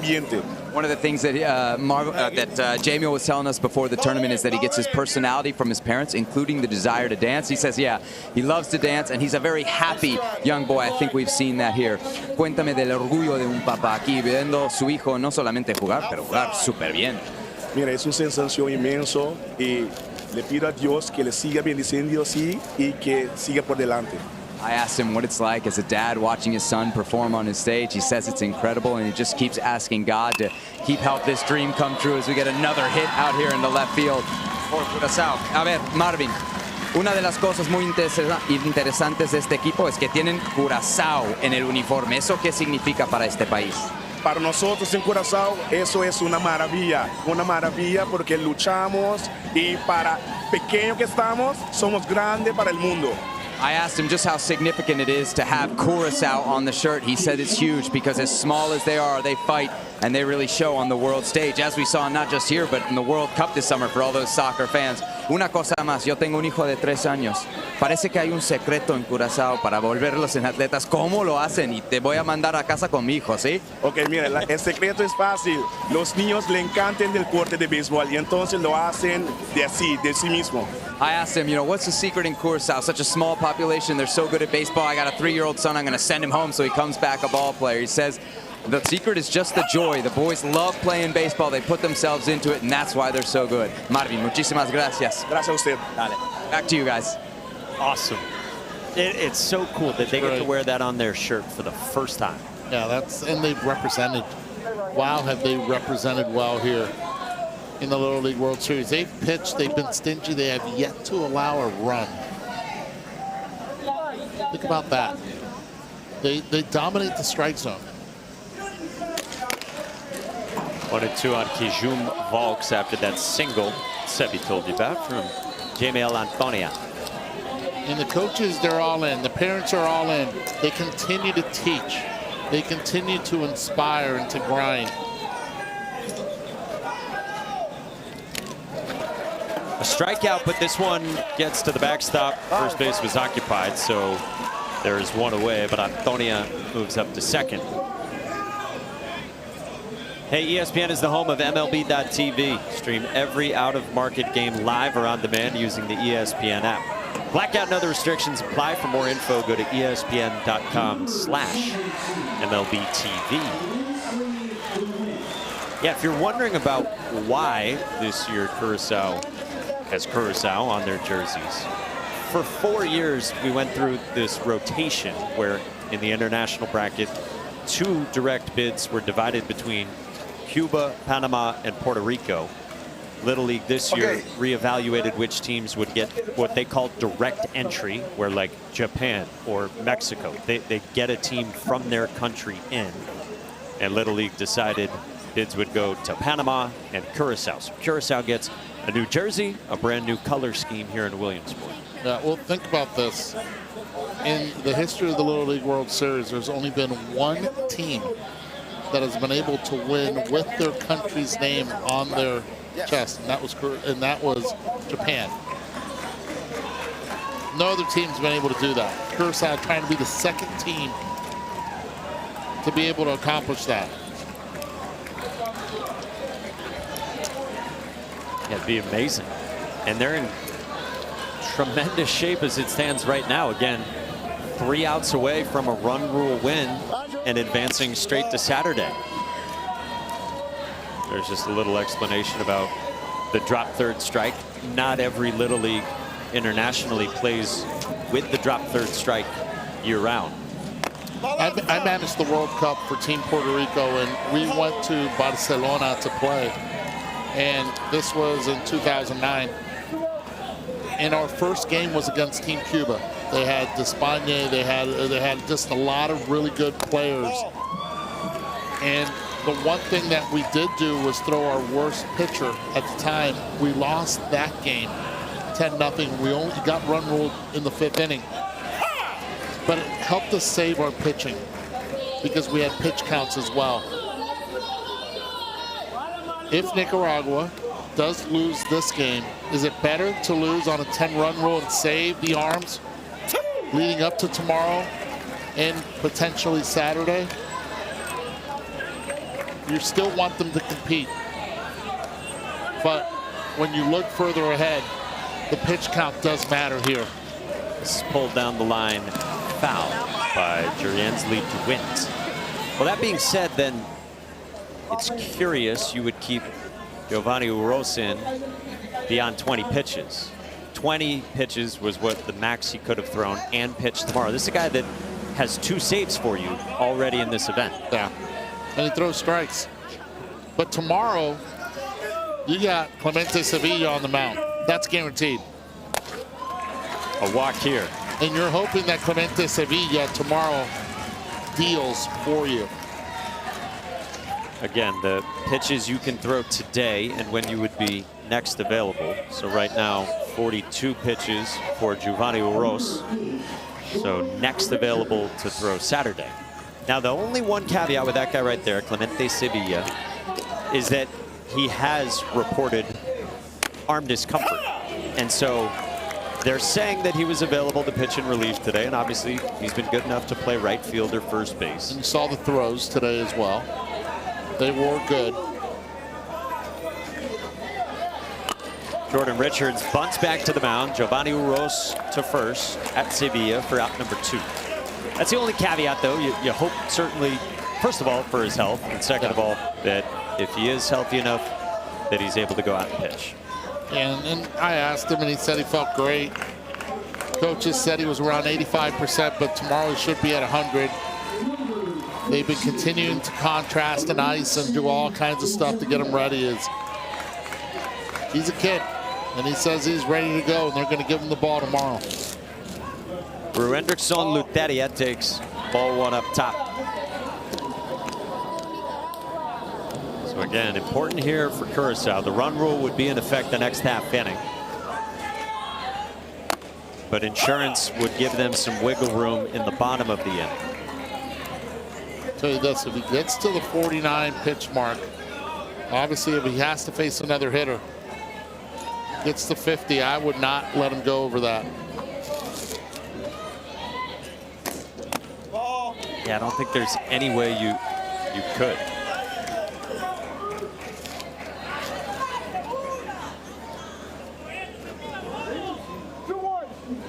You've already pitched him enough so that he wouldn't be able to throw tomorrow. That's when you play next if this score holds.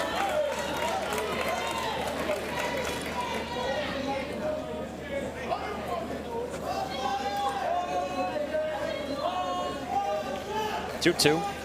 Luteria strikes out. Might be a moot point. Rose strands 2. We'll see if Curacao can end it. And either way, about 10 minutes from now, our next game on the docket, and it is a big one.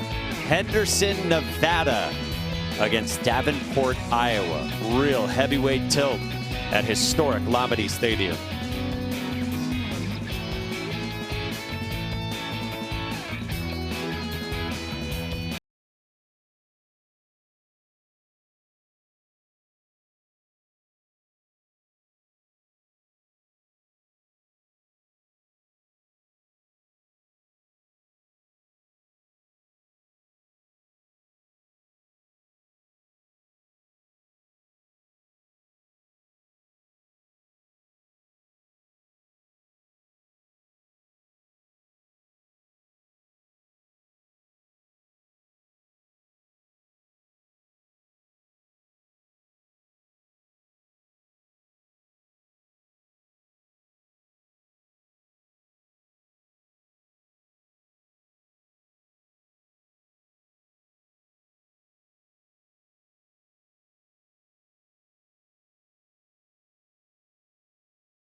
Oh, Curaçao's doing it all. They're hitting the cellies.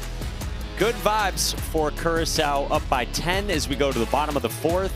And with 3 outs and no runs, they would win in run rule fashion. Yeah, and Curaçao was trying to get a couple more runs here in the top half of that fourth inning. They were unable to do so. Got the meter of the order up. Clemente Sevilla never gets cheated at the plate. He told me today, he goes, I'm going to try to hit the ball middle the other way. I'm like, you have that in you? Because he's been pulling off a lot from the pitches. Let's see what he does here. He might go launch piece here. Ball 1 to start from Jordan Richards, who came on to get the last 2 outs in the third.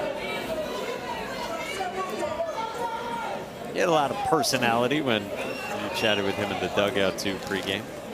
I want to hear him sing. Yeah. What a canción. Look at him. He knows the little shuffle working.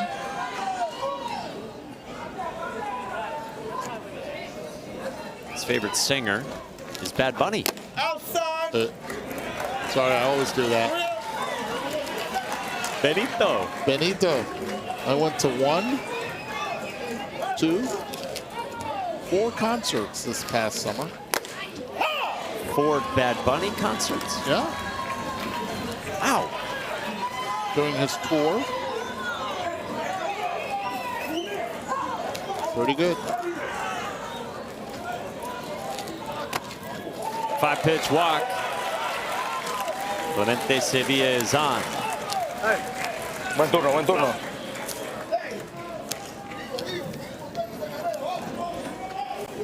Bad Bunny's great in concert, by the way. I went once upon a time. Yeah. He's entertaining.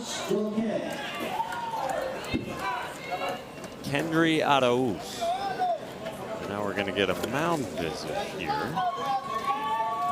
from. Well, you got 19 pitches, and yeah, you probably want. They're going to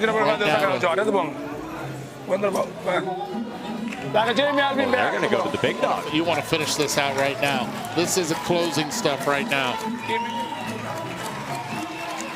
10-0 game, and Curaçao's hardest thrower, Jandry Ryan, next. I like it.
Curaçao would advance with a win here to Saturday International Championship game, 12:30 Eastern on ABC. Loser of this game comes back tomorrow morning, and you'll note, for the most ardent of you Little League World Series fans out there, that's a 9 a.m. Eastern start time. The same for the game on the U.S. side tomorrow. Those games will start concurrently 9 a.m. Eastern time tomorrow due to some looming threats of weather later on Thursday. Well, here's Jandry Ryan. He can throw absolute petroleum. Yeah, he can, and what he has done is special. You're looking at all 23 pitches, 70 miles per hour. Let's turn on that gun. 11 batters faced here so far, 9 strikeouts, and a heck of a smother job by Naim Curiel with Clemente Sevilla aboard, Kendry Arauz in the box. 10 outs recorded, 9 strikeouts for Ryan. Ball out. Arauz taking? Yeah, he was taking the whole way. Going to take again, and he's a little smile because that velo is pretty special. taken here as well. Oh. Well, if you're on that plate, that'll move him back a little bit. Doesn't feel comfortable on the mound. Still trying to get loose. His velo's down from what it was on Sunday.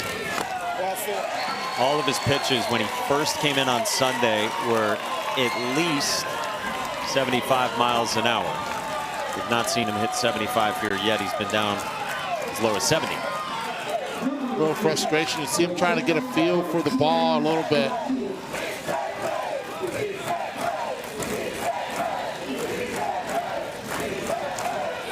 It's usually all fastballs from him, too. Yeah, he warmed up. At least he threw 4 breaking pitches warming up. Now, instead of going from the windup, he goes from the stretch, try to simplify it a little bit, but everything is going glove side. Doesn't feel comfortable. You see him shaking his arm a little bit. Jose Martinez, the batter, 5-hole hitter, starting catcher.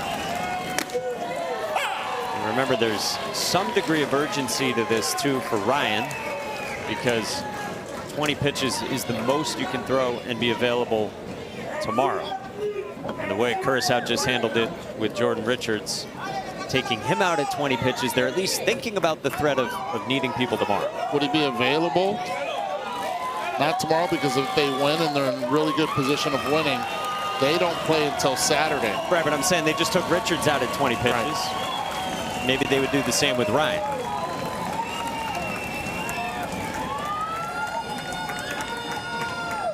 Well, this game will continue on ESPN2 shortly in a few moments, as we're getting ready to get you up the hill for Nevada and Iowa. So coming up the hill, we will get you to that game in mere seconds. And again, if you want to watch the end of this one, please flip over to ESPN2. So in the meantime, let's get you upstairs to Karl Ravech to take it away for that one.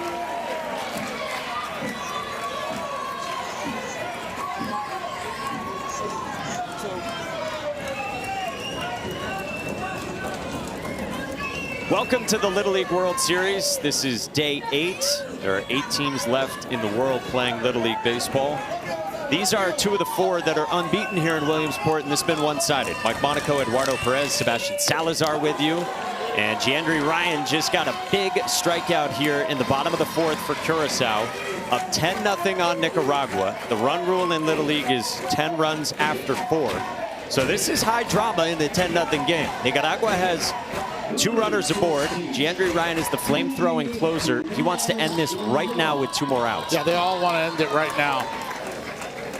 They did the job in the 2nd inning. They got to the 10 runs, and now they put their closer in to try to seal this deal. Kenny Jimenez takes strike 1. Yeah, he's loose now. He wasn't loose at the beginning when he came in. Didn't think, I don't even think if he knew he was coming in or not. Gas, 0-2. Quick pitched him right there. Velo picking up location a lot better as well. Winner of this one reaches the International Championship Saturday. On the ground at first, and Lindo with a bobble. Second baseman not in time. Janssen to the bag. That's huge, fellas. They made contact. Didn't see it into the glove, and now the glove catches the head more than anything. It's okay. They're telling him, just keep your chin up. Let's go.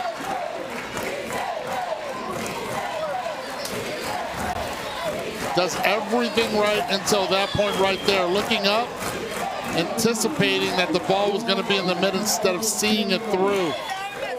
And now you're counting on your big man on the mound with 11 pitches in to get the strikeout. They're going to play the infield in. Every ball that's hit in contact in the infield will go home. Now they move the infield back. Again, if Nicaragua doesn't score here, Curaçao can end the game right here through 4 innings. But 1 run means you play on. Joshua Mercado takes strike one. How about the pressure right now also? And Naim Angel Gurriel behind the plate.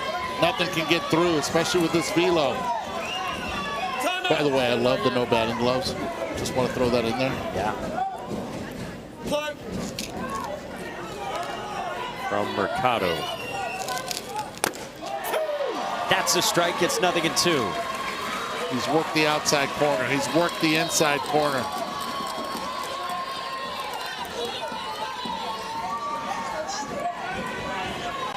We're here at the Little League World Series in the bottom of the fourth. This one gets away. Clemente Sevilla scores, and this game will see a fifth inning.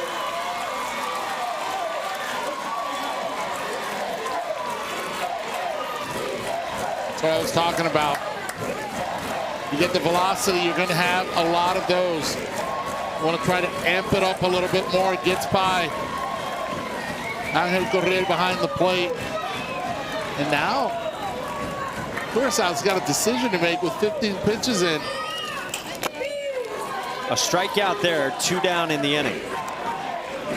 Yeah, there's so much at stake here. You lose this game, you come back tomorrow. Nicaragua already preparing for that. They could throw their ace tomorrow against whoever wins later today between Japan and Canada.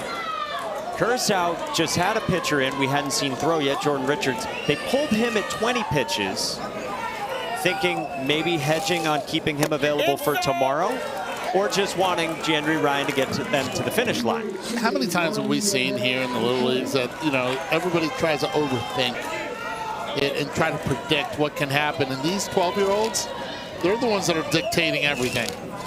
This is their game. 2-0 on Marvin Gomez. I think you got to roll with Ryan. You got to trust that you can protect the 9-run lead. There you can run him up to 50 pitches. What do you think? I'm telling you, this is a debate that Curaçao has to have. Now you have to assume that you're going to play all 6 innings. Do you really want him out there for 3 innings?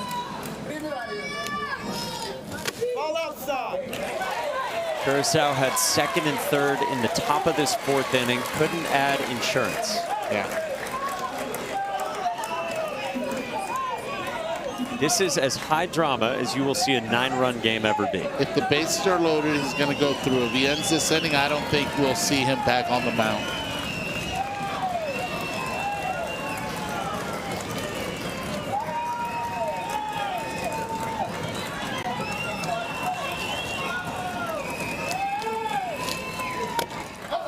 That's a strike. Full count. Ryan is trying to will himself off the mound here.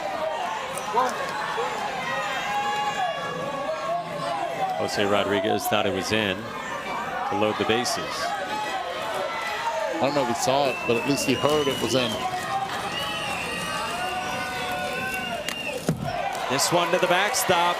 Here comes Kendry Arauz back to the bag, and the throw from Curiel caroms off him. 10-2.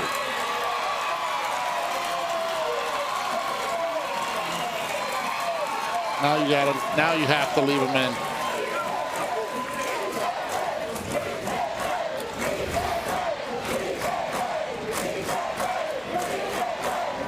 At the heart of Karam.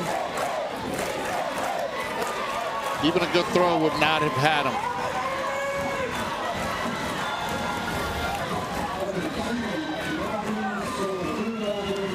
Well, they're keeping Jandry Ryan in to the backstop, and this is unraveling on Curaçao. Ryan doesn't cover the plate.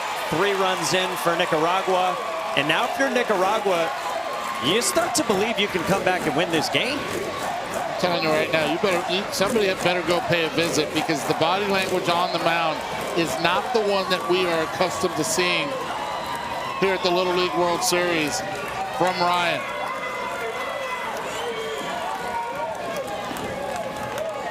There's a long way to go in this game.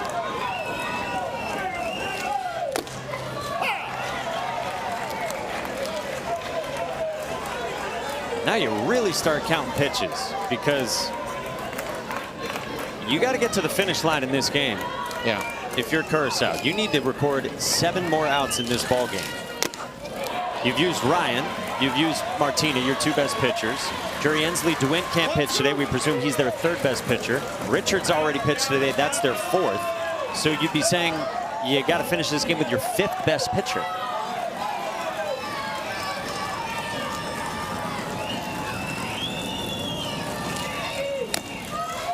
Strike 3 called, inning over.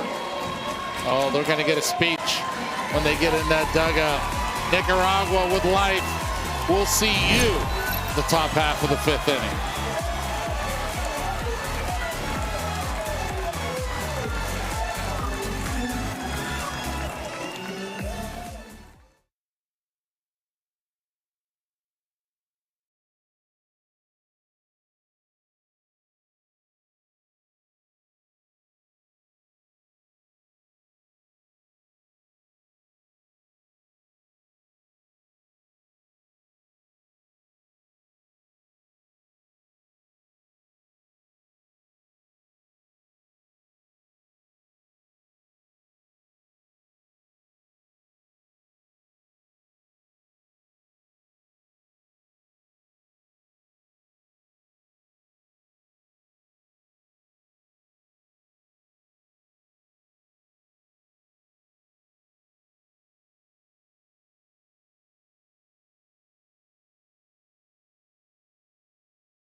And it was loud, and it was Curacao just getting and making contact, hitting the ball up the middle, pull side, going the other way, and most importantly, continuing to take left turns and scoring runs.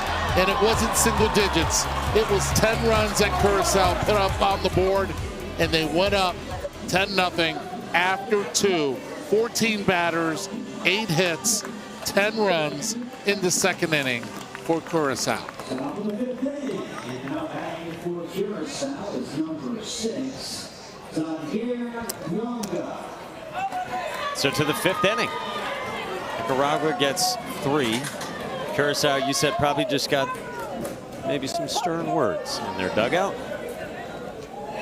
Marvin Somariba to the mound.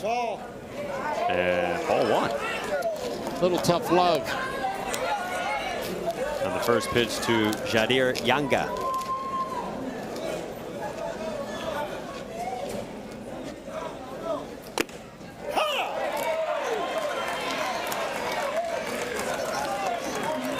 Got the top half of the order coming up for Curacao, so this is going to be important here for Nicaragua to try to get out number 1. Fair past the dive of Jose Martinez. And a single to lead off with the lineup turning over for Curacao. How about the bottom of the order for Curacao? They were impactful in that 2nd inning. And now you get the leadoff hitter up again. Pitch down and in, just turning on it. Past the stretch of Jose Martinez Padilla at 3rd base. Number 16, Jamiel Martina. Second hit for Yanga here in Williamsport. Now back to the top for Jamiel Martina. Singled and scored in that 10-run 2nd.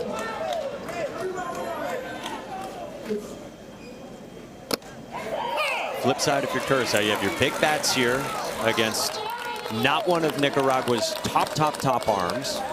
So could you put up 3 here, have Ryan come back out for the bottom of the 5th, and try to make quick work? And this is the 2nd time that they've seen him on the mound. Oh, wow. A bunt from Jamiel Martina. I don't get that. Huh.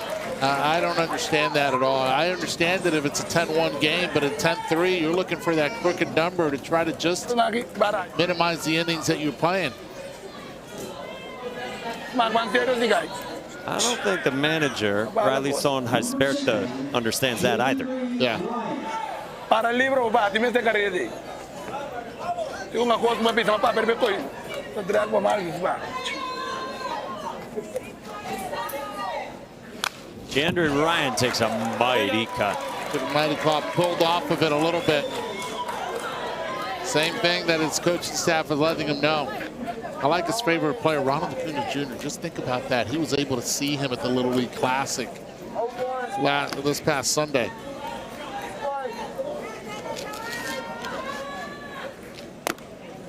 Ronald Acuna was over in the Labadie Stadium booth on Sunday. Apparently a Czech Republic player wanted one of Acuna's chains. Is that right? Did they end up getting it? We heard no.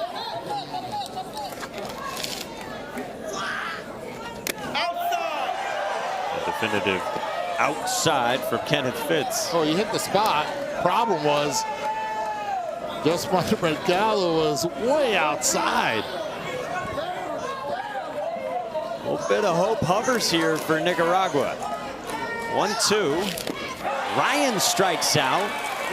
2 gone. The best 2 hitters for Curacao dispatched. And 2 down. And look at the celebration on the mound. He knows what he just accomplished right there. Now you got to keep your focus because it's not over, but a really good breaking pitch. Starts middle, dives down. Celebrate. If you're Nicaragua, you already lost the game in your mind, right? And now it's house money within this game? They've won 3 games here so far. They've come back twice. I know, they've been down 10. But this is Little League baseball, man. That's all I got to say. And they look like they're playing totally free with that in mind. Remiel Antonia and Moises Estrada. This is getting interesting.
As 4 teams battle for early season dominance. Who seizes the moment in Pittsburgh? The opening Spike Classic starts Friday.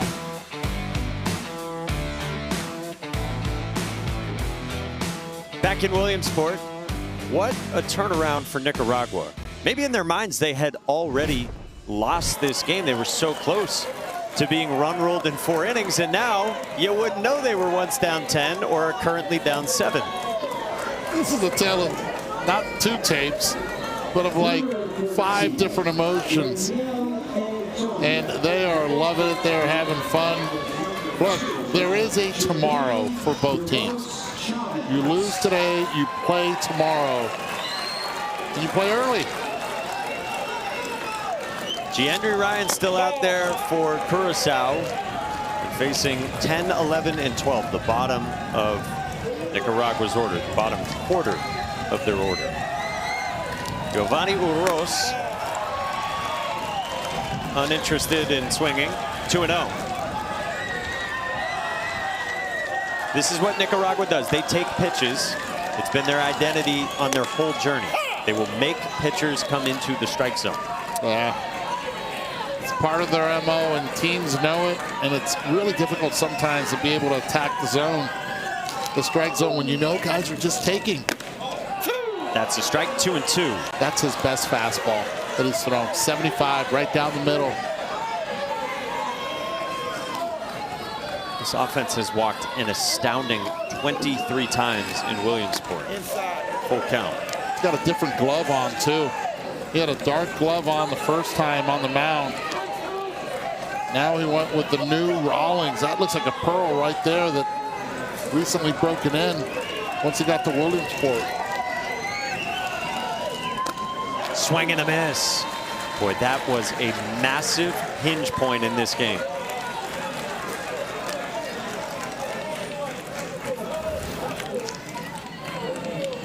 Straight cheese upstairs would have been ball 4. Instead, strike 3.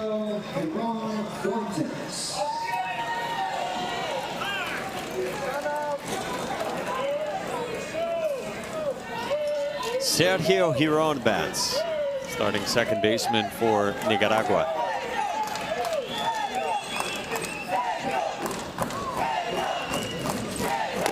That's all you have to do is just throw strike. Strike 1. That's been the recipe for Curacao and how they've been able to get here. Outfield playing straight up. I don't know why. I would play the right fielder almost on the foul line and right with the foul ball territory here, because they're going to be late. Center fielder, I would play more in right center, and the left fielder, I challenge anyone to try to pull the velocity in the air. I don't think they can. I don't think I could.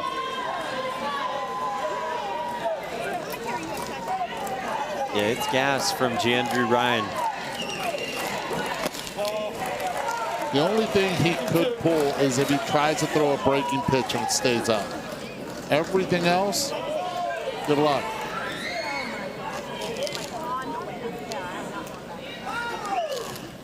Full count. 3-2. 36 pitches.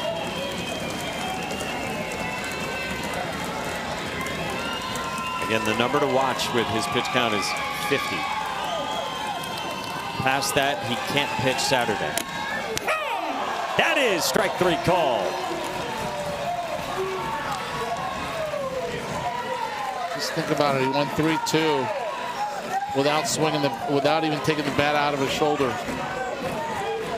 We're trying to let Giandry Ryan get himself into trouble and just elevate that pitch count, because Nicaragua wants that. You might lose this game, but you could win, and you've already won the ability of having Ryan throw more pitches. Justin Martinez. It's hard to see a way where Ryan's going to be able to get the last 4 outs. He only has 12 pitches left to work with.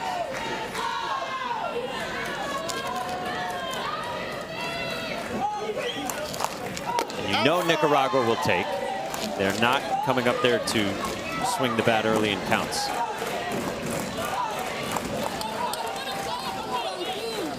I think Low Man's asleep there. 1-2. 1-2.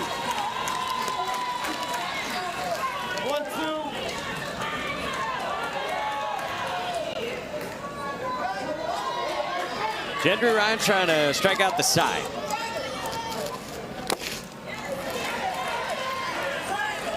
Not time, not time. Have they swung the bat yet this inning?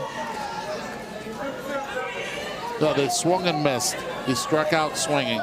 But the last 2 have yet to pull the trigger. Off speed.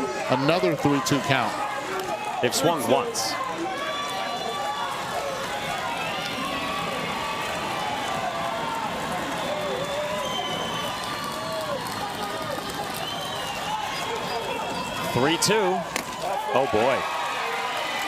So now the lineup turns over. You only have 7 pitches left to work with for Jandry Ryan. Jandry Ryan is talking to the bench. He is not happy right now. You said it earlier, probably he was never expecting to come into this game once it got the top of the second inning happen. And he continues to look into that dugout, and they're going to, this might not be a nice conversation going on right here. Just didn't have it location-wise. The command has not been there for Jandry Ryan.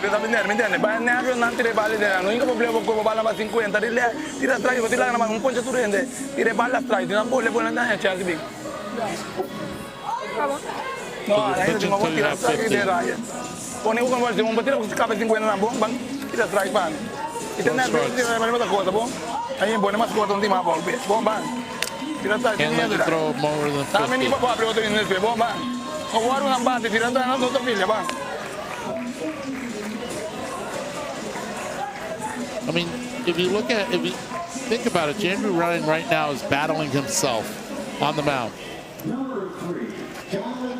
It's Nicaragua is just taking pitches, and they're going to hope that they will have someone different next inning. All right, our favorite game. How many pitches in this plate appearance for Jonathan Uros? 4. I think Jandry Ryan's going to go attack the zone. For the sake of differentiation, I'll say 5. He was 6 last time when he singled to center. Also doubled in this game. He went around. It's 0-2. Now, if you finish him right here, you can give something in the bottom of the 6th. You could. And Curacao has only used 4 pitchers. After Ryan, we'll see who their 5th is. Strike 3 call. So Ryan fans 3 in the inning. He has punched out 6 overall, and we go to the 6th next.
At the Little League World Series. 04, famously World Series champions. 2019, the international champions with another one of the Profars. It was Jurdic Profar. 22, led by Zino Everett, the manager, the international champions. And finally, back this year and with Paribas Little League for the first time in some time.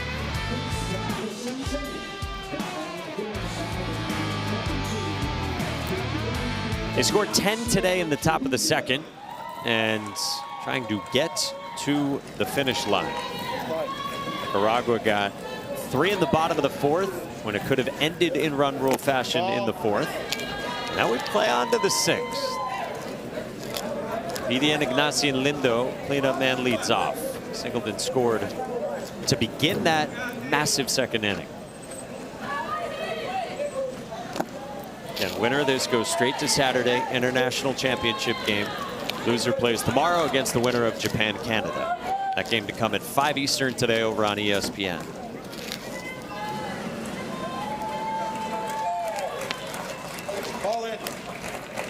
Not for nothing, 2, 3, and 4 coming in the bottom of the 6th for Nicaragua's lineup.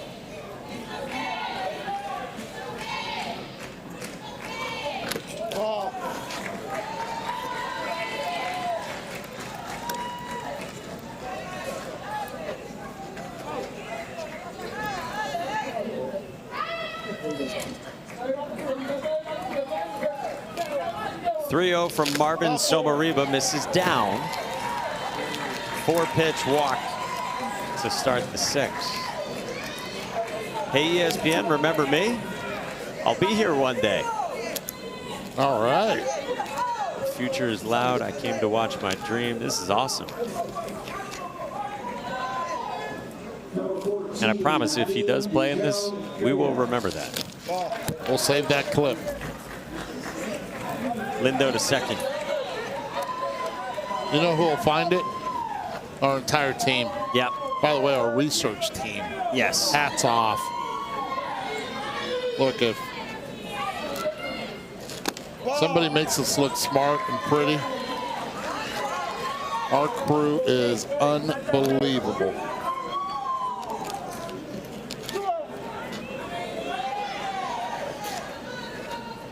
.20 to Naim Curiel.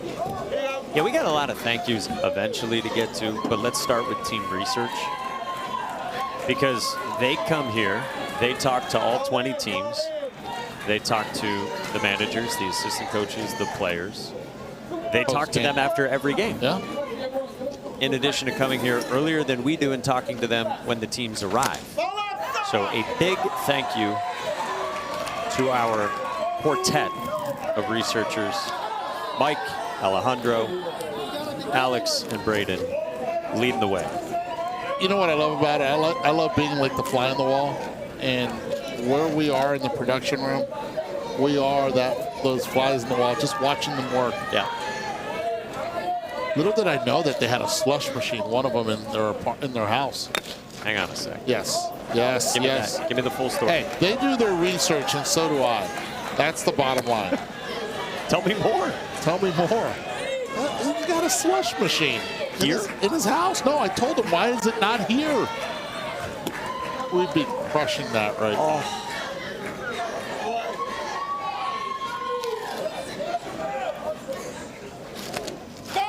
Cute foul. I genuinely would consider an Italian ice right now. I consider a lot of things right now, Mike.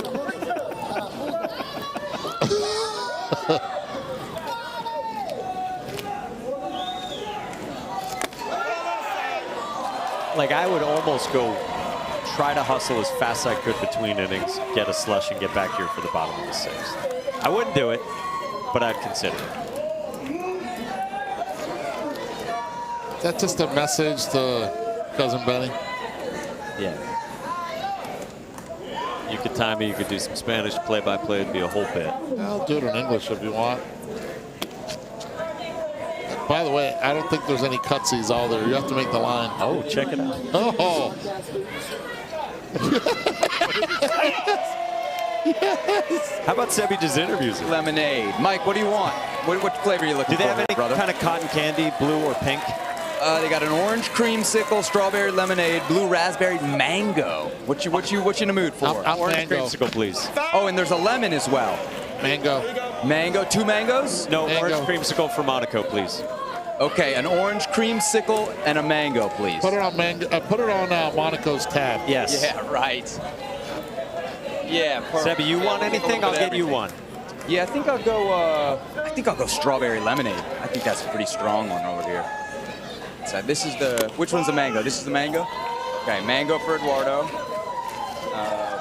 What did you say, Michael? Orange creamsicle. Yes, please. Okay. Oh, yeah, let me get that. Oh, man. How many hands do I got here? Just drop the mic. Yeah, it's Jamie. There it is.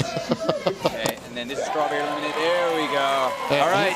Here we go. Thank you. I'll be back to pay for it, he said.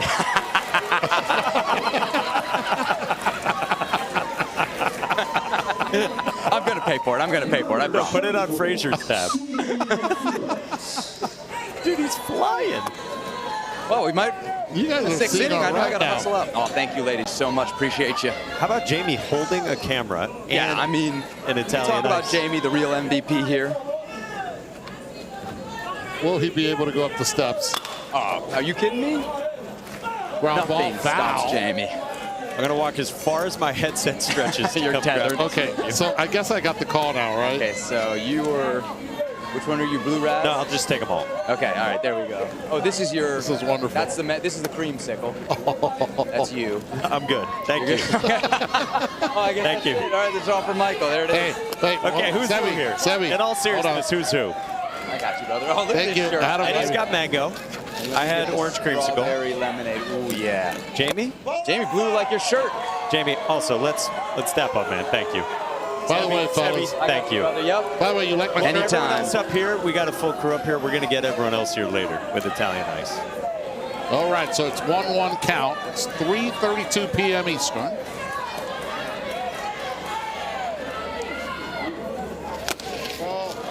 King Felix works at his. Mike Monaco continues to down his orange creamsicle. Creamsicles are really good, like the hard candy. That flavor spoke to me. How's your mango? I'll let Pretty darn good. That says it. It's good. Pretty darn good. Stephen Felix, first of all, good morning to him.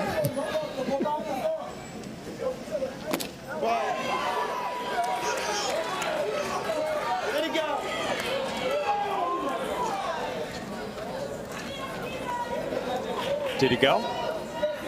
Did not. 3-1 count, 1 out.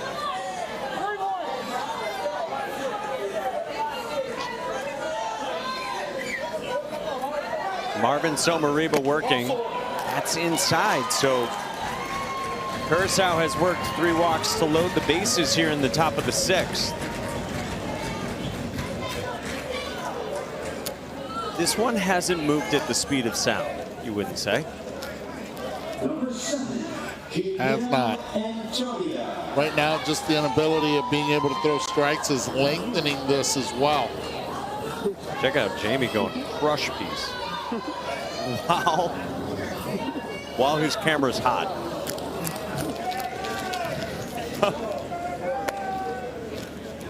Okay, but That man right there has a lot of fun in this game. yes. Same with our entire crew. We got an awesome crew. We need everyone to get Italian ice at some point. Pitching change here in the top of an unending affair.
From Sebastian Salazar and Jamie Delgado.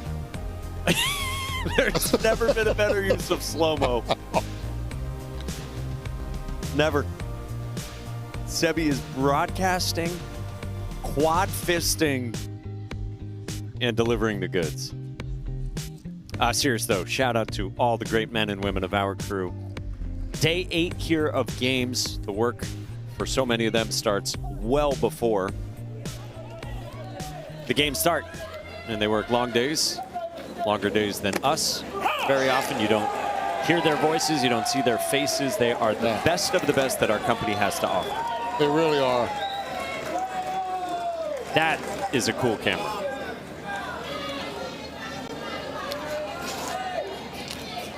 Jamiel Antonia against the new pitcher, Jonathan Uros.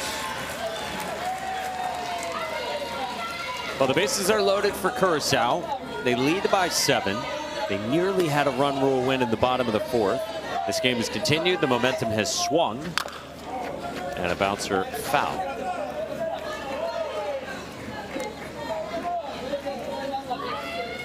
Oh, yeah. What up, Haas? Yes. It's where the magic happens.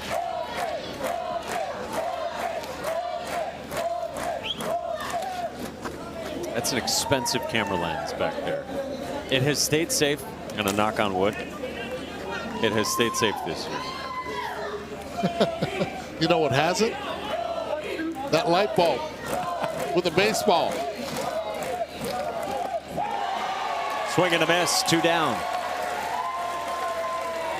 Weren't all the lights on at the beginning of the game? They were. Now they're all off? They are. When that one went off, they all had to go off? Well, we're going to have a game after this one. Starts at 5 o'clock. We'll see what they figure out then. Shadows will be. Would the ball burn if the lights stayed on in that one? Is it a fire threat? Well, it was a threat in the second inning. The way that Curacao was hitting the baseball. Well, 10 spot will do that for you. Our statistician Mike Tuberosa just wrote down on his whiteboard a lot of questions. I'm asking too many questions. I'm going to stand down for a little bit. It's a sugar rush.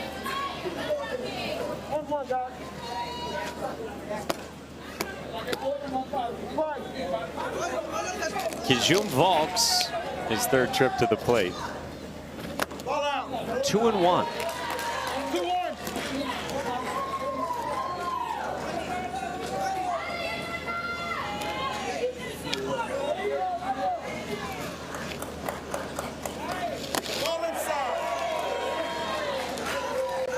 Really cool the way that Jonathan Ross falls off towards the first base side, throws over the top, and the fastball appears to actually almost go away from the lefty.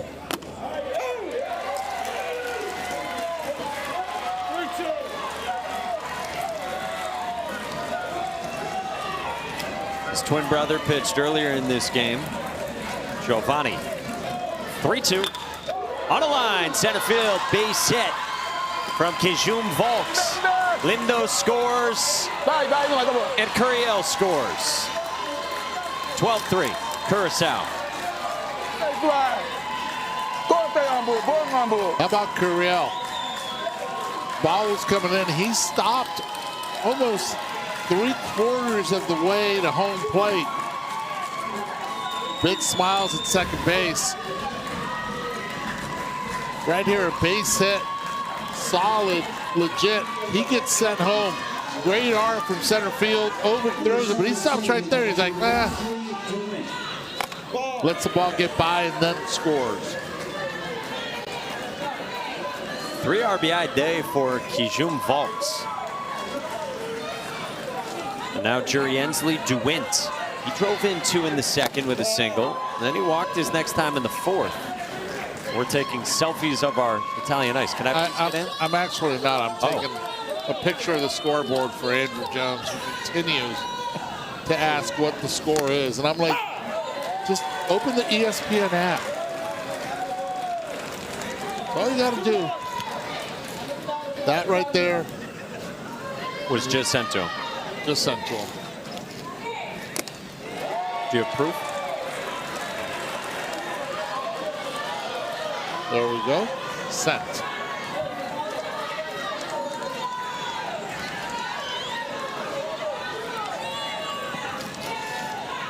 Two-two to DeWint. To short. Caught. by Jose Martinez. Curacao 3 outs away again.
Is North America's team at this event.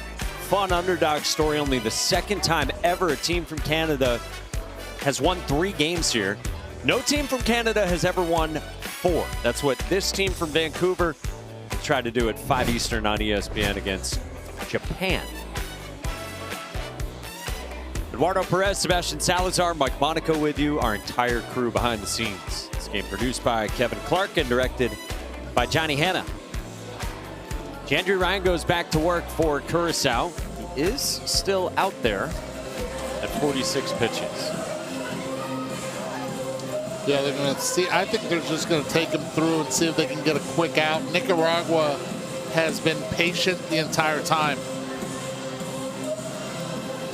Conversations going on the mound with the players, conversations going on with the umpires and the Curacao coaches as well.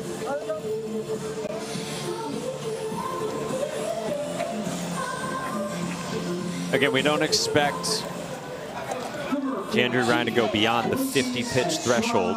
Now, if he starts an at-bat within it, he can finish that at-bat. But if he goes beyond it into another threshold, then he can't continue. Wow. He gets a quick out with a liner from Moises Estrada right at Vidian Ignacian Lindo. I'm going to go on a limb here and say that is the first Nicaraguan hitter to make an out or get on base either way, just to put the ball in play on the first pitch. They've been patient the entire afternoon. Strike one to start to Clemente Sevilla, who has walked twice.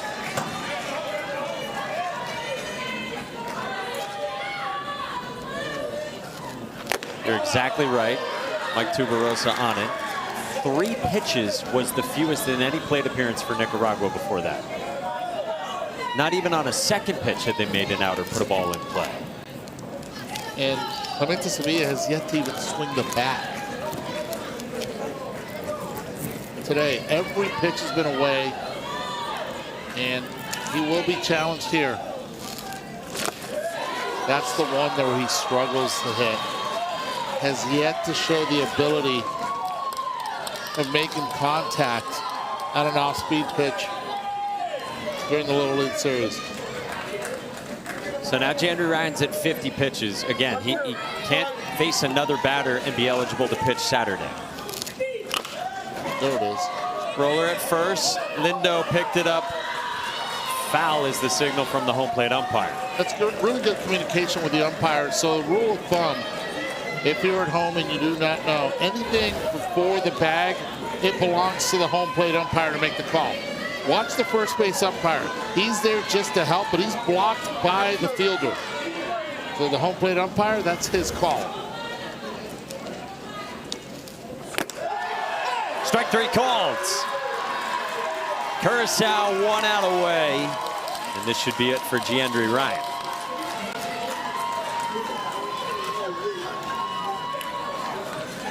Empire, tiempo. Empire.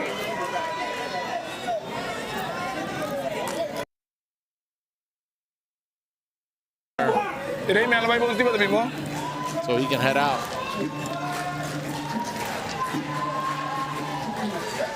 Well, Giandri Ryan came on in the 4th. He ends up striking out 7th on a day where he didn't expect to pitch. Contra boy, agora me confiança bem, confiança bem. Vai estando bem, ele me deixou mal para, se me cala para 50, vai para mesmo. Take the wristbands out. In a way, that is wearing one for Curacao, but for them, hopefully, all's well that ends well.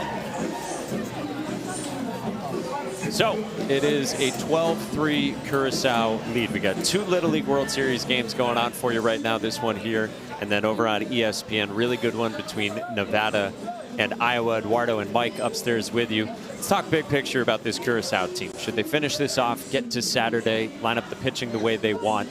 How do you feel like their chances are, not just to win the international championship, but to win this whole thing? Very good. And one of the big reasons is the pitching. Look, they finally allowed a run to 3 runs. These are the first 3 runs they've allowed. And they really had, today is the worst that we've seen them pitch. They've been behind in counts where usually they've attacked the zone. And it's because they ran into a very patient Nicaragua team. But pitching is going to always tell the story for Curacao. Yeah, they could line it up so well where Giandri Ryan can come back and throw on Saturday. So too could today's starter, Jamiel Martina, and so too could the number 2 starting pitcher, Juriensley DeWint. And the planning of who they're going to use, when they're going to use, Curacao's been here before. They understand how to manipulate the pitch count to see how they can get their best players and their best pitchers in the biggest moments. Now, 1 more out away, they can reset and have a plan for that championship game on the international side. And then if they're able to win there, we'll see what happens at Labadee.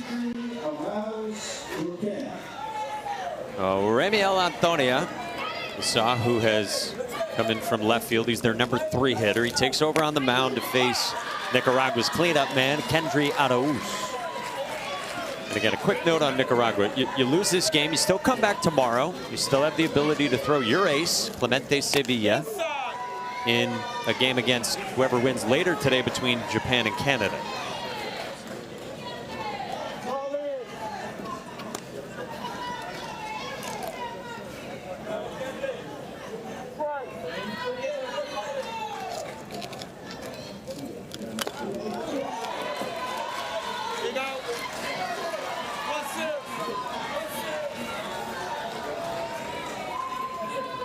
This is the one thing that Curacao does have is depth.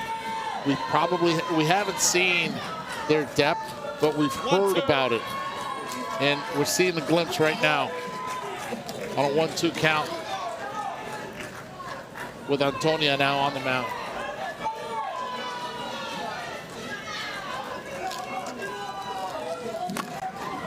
Fisted and caught on a line by Jadir Yanga. And that does it. Curacao wins it 12-3. They had to work overtime. But in the end, they ride a 10-run second inning to the international championship game on Saturday. Oh, it's a lot of fun. We'll take a little break, and we will be back in just around 70 minutes. They're through to Saturday. It's at 12:30 Eastern time on ABC. Meantime, Nicaragua comes back tomorrow morning, 9 a.m. Eastern time, right here on ESPN2 again, against whoever wins between Canada and Japan. Over on ESPN, Nevada is playing Iowa right now. In the meantime, we've got Little League today on the way for Eduardo Perez, Sebastian Salazar, and our whole gang. Mike Monaco saying thanks for joining us. Again, 5 o'clock Eastern time over on ESPN. It's Japan and Canada Let's get you up the hill alongside Devin Travis. We send you now to our beautiful set at Lamade Stadium and Kevin Connors. Mike, on a gorgeous day here in Williamsport, Pennsylvania, a 10-run second inning lifting Curaçao to the International Championship game on Saturday, and we transition from Volunteer Stadium just above Lamade Stadium here in Williamsport alongside Devin Travis, Kevin Connors here. Nevada, Iowa underway. You can see that game on ESPN, or we can tell you that Cooper Tisson has been every bit as good as advertised. He's unbelievable. He's one of the best left-handed arms I've ever seen at this little league level. It's just a big-time fastball, and it's right at you. 9 outs recorded today, 8 of them via strikeout. I think that's the most important pitch for Cooper Tisson, is that fastball inside, the breaking ball, the ability to land it at any count. He can elevate with a heater, with a ton of spin. It's command, it's poise, and he's delivered today. However, he is at 55 pitches through 3 innings. That's something we got to keep a big eye on today. It's an Iowa team that recorded 33 of 36 outs coming into this game via the strikeout. 5 of the first 6 outs via the strikeout today, but scoreless. You can see that game right now over on ESPN. It's part of a fabulous day of baseball here at the Little League World Series. We've got more action coming your way later today. An opportunity to see a Canada team who got the gem from Jacob Massel yesterday, or on Monday rather. They've kind of been the Cinderella of this field. They'll be taking on Japan later tonight, and then Phoenix City, Alabama, led by the sensational Kinley Rasmus, taking on Hamilton, Ohio, a team with consecutive wins over Boerne, Texas, and Bayonne, New Jersey. But make no mistake, the nightcap, prime time tonight, it's all about Kinley time. We said remember the name, Kinley Rasmus. He is gone. That matches the Monet Davis record. Rasmus continues to put her name in the record books. It's going to be a record-setting hit for Rasmus. The bow, doing big things.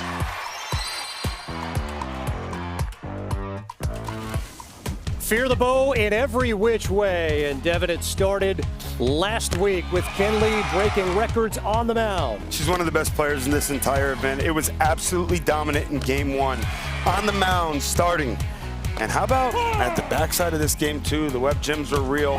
It was just so impressive to see her come out here in the very first game with all the bright lights and just deliver in a way that seemed like she belonged, in a way that she was an all-star in this event. And the defense obviously was fantastic. It's been great throughout this entire run. Oftentimes you put your best player on the field at shortstop. That's exactly why she was there. Came up short ultimately in the loss to Tacoma, Washington, but boy, this Phoenix City team would respond in a major way. The first girl in the history of the Little League Baseball World Series with an extra base hit. Yeah, and it was almost a homer. It's a fastball up and in, and once again, she just showed her prowess at the plate. Elevated fastballs are the toughest balls to get on top of and drive. She did it. Excellent. And then Kinley back on the mound, came on with Phoenix City down 5-0, came on in relief and completely changed the tenor of that game. Man, fantastic. You know that they wanted to save her for game 4, but they went with her in relief, tight ball game. And how about Gold Glove? What can't Kinley do? The bats came alive for Phoenix City in that game. They won it via the Brooks Cameron walk-off RBI single. And then the bat comes alive Tuesday. And 2 hits, and that's good for the hit record. That's 5 hits in this Little League Baseball World Series. Fantastic. You know, you think about the pressure and the lights and being just 12 years old and be able to come in this atmosphere and deliver like she has. It's just something that we haven't seen really ever. 10 2/3 scoreless innings at this Little League Baseball World Series. The tremendous fielding off the mound as well. 14 strikeouts, tying Monet Davis for the most strikeouts by a girl in both a single game and all time. And then yesterday, avenging the opening round loss to Tacoma, Washington with a couple of more hits. Fantastic. I mean, you see the numbers, 5 for 10, a double, 3 RBIs. You already mentioned the 10 2/3 innings pitch. Not a run given up, 14 strikeouts. She has truly carried this club the entire time. Once again, you add on the pressure of her father and her uncle and her grandfather, all the great things that have happened here in Williamsport and all the media that's following behind her. She's truly delivered. She's been magnetic. It's a compelling story. Her uncle, the manager of that team, Kees Rasmus, made the quote earlier in the week. We've talked about it a lot.